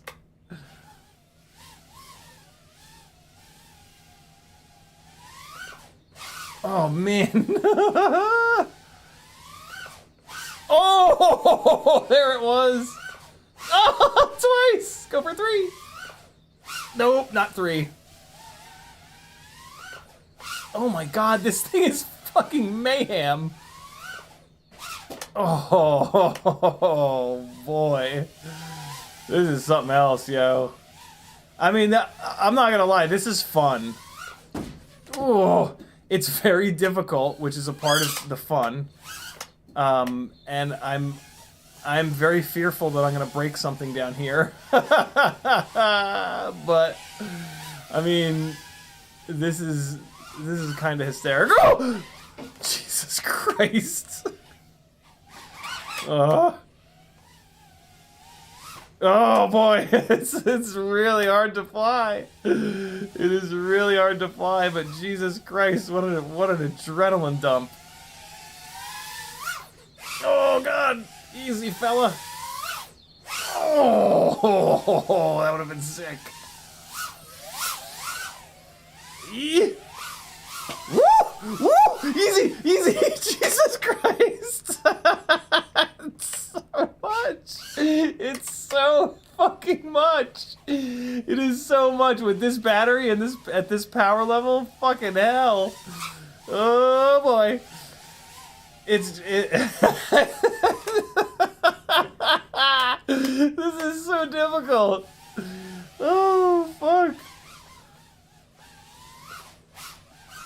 The fact that like Heads flies these 75s is just so ridiculous. Like I'm just such a shitty pilot in comparison. Like it's absolutely absurd how much better that he is than me. It's really ridiculous.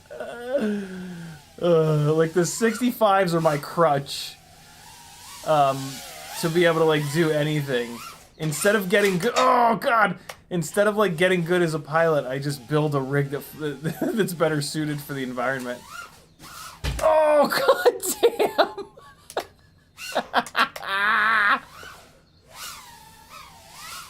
Oh! It has so much momentum all the time. Like you just can't rely on it to stop. Like you have to catch everything. It makes this room feel so small. Oh god, where am I going? It makes this room feel so small. And like this isn't the biggest room, but it's also not the smallest room. Oh god!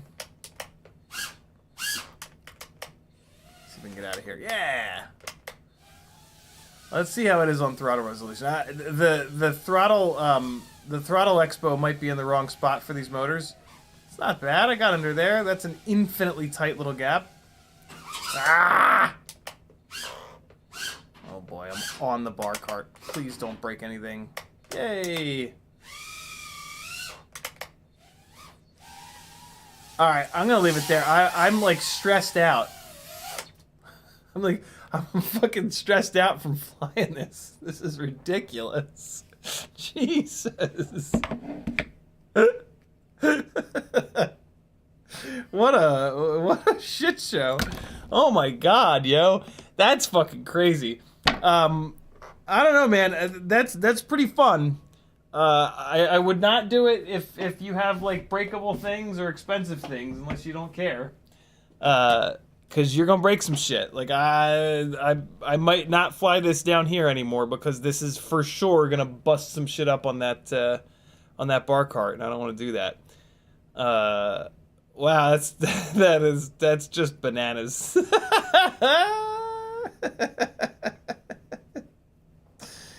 Jesus. What a machine. That little dab of Bondic seems to be holding up just fine on the camera. It didn't start shaking. My God, man, that's woo! Yeah. You want to get the blood flow into your penis. That's how you do it. Wait, no. That's something else entirely. Good Lord, that is reckless. That is a reckless thing to do. That is a reckless activity. Careful, friends. If you do that build, it is not my responsibility. the things that you will break are not my responsibility. I warned you. I warned you. I'm warning you now. You will break all your earthly belongings. Whew, boy. Angle mode would help out a lot. Bork says I have to get out of angle mode. Angle mode would really chill this out. That might be the deal with this. But don't fly angle mode. Force yourself to fly acro. It's worth it. It's certainly more difficult, but it's worth it. Kiz Bartlett says we were all 17-year-olds once. The difference is how people is now the people you're trolling are the people who did that stuff too. B-Man says you should probably wear a helmet because you're gonna hit yourself and have brain damage. Too late for that. Bork says I missed it. What specs are those Biblade props? They're just the Gemfans. For anybody that didn't miss it, didn't see it, this is just a regular old Mobula 7 ELRS. With you don't need to switch the camera. It's going to come with a camera that's arguably better than this one. And then Gemfan 1.6-inch biblades with the tinywoop.com 802 27,000 kV 1.5 mil shaft IGOW specific motors. And then that last battery was the WeBleed FPV 450 mAh BT 2.0 battery. Oh yeah, it's converted over to BT 2.0. You need to do that. This on PH 2.0 would be nothing like that.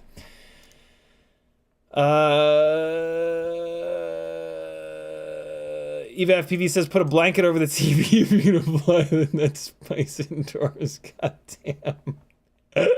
Seriously.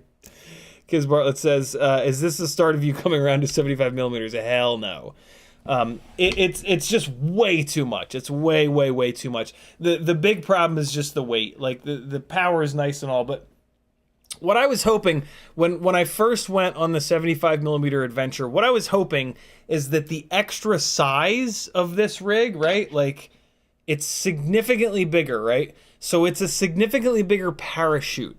So what I was hoping is that the extra size would offset the extra weight and it would float more and it would slow down more when it slides around. But what I think is going on is like when you look at, so what affects the slidiness is the vertical profile. And when you look at the vertical profile between these two, it's pretty much the same. This isn't any taller than this one. So when it starts sliding sideways, this being lighter weight is going to slow down quicker because it's the same vertical. It's got the same amount of wind resistance when moving sideways as this one. So in terms of the slidiness, which is what makes these things really hard to fly inside, this is a nightmare. It would need, the ducts in the frame would need to be taller to offset that. When it comes to like, when you're inverted and you're just dropping down from the ceiling, it doesn't feel like this is any more floaty. It might be the same amount, but I get the feeling that this isn't like enough bigger to offset that. So yeah, I mean this you can get more runtime, more range, more power, but at the cost of it being damn near impossible to fly inside. Like that was me like focusing and flying as hard as I possibly could. Like I was trying that was super try hard mode in the words of the young generation. I'm usually not in such try hard mode with these little guys. I can more relax and kind of have fun with these, whereas that was just me holding on for dear life. So yeah, Jesus.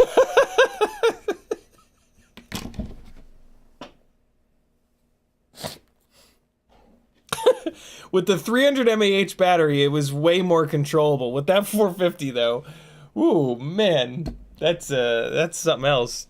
Good lord. Kiz Bartlett says, you wait, this time next year you're flying both 65 and 75. I mean, you know, this might be incredible on a jungle gym. But inside the house, like maybe in the living room, but there's a bunch of small gaps that I like to shoot in the living room. This is absolutely not for down here in the basement. No way. But this might be the absolute shit on a jungle gym.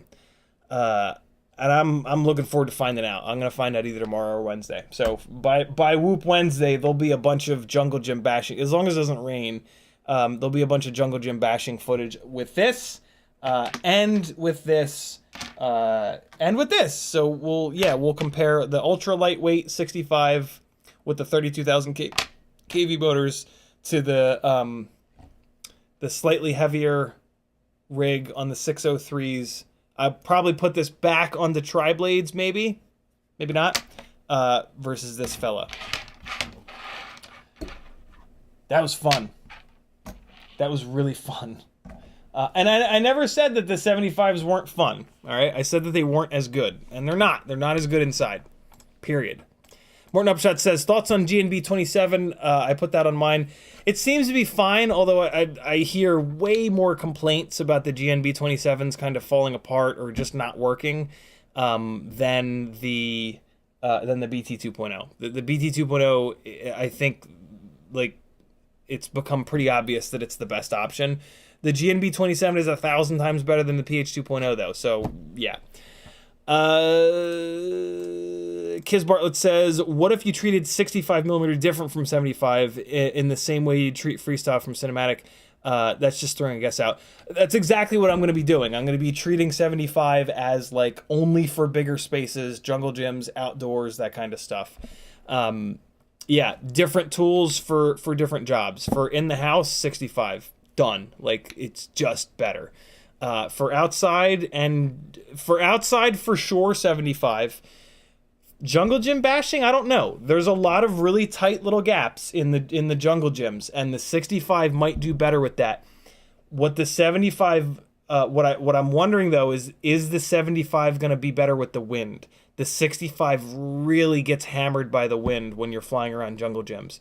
So even though the 65 will be more accurate through those smaller gaps in the jungle gym, it might be affected so badly by the wind that it's actually worth it to do the 75.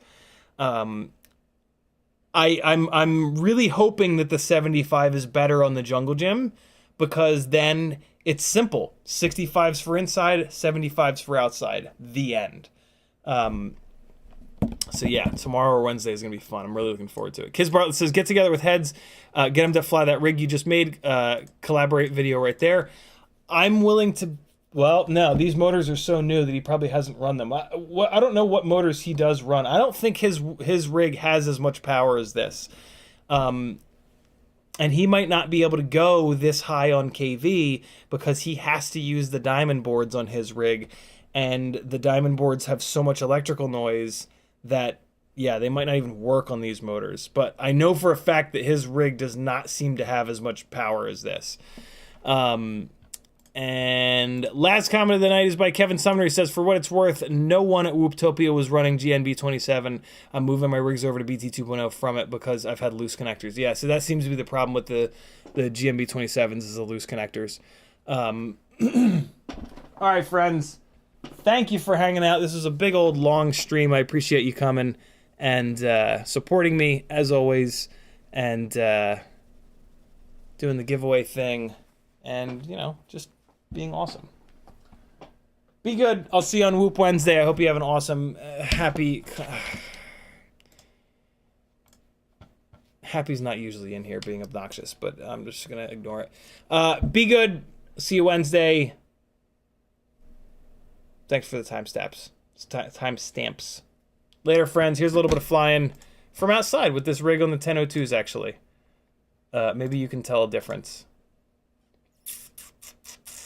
236, 360. I think this is a good one. And we'll throw some epidemic sounds on top. This song's called La La La La La. Maybe it's good. Later, friends. Hold on, I gotta rewind this. There we go. Be good.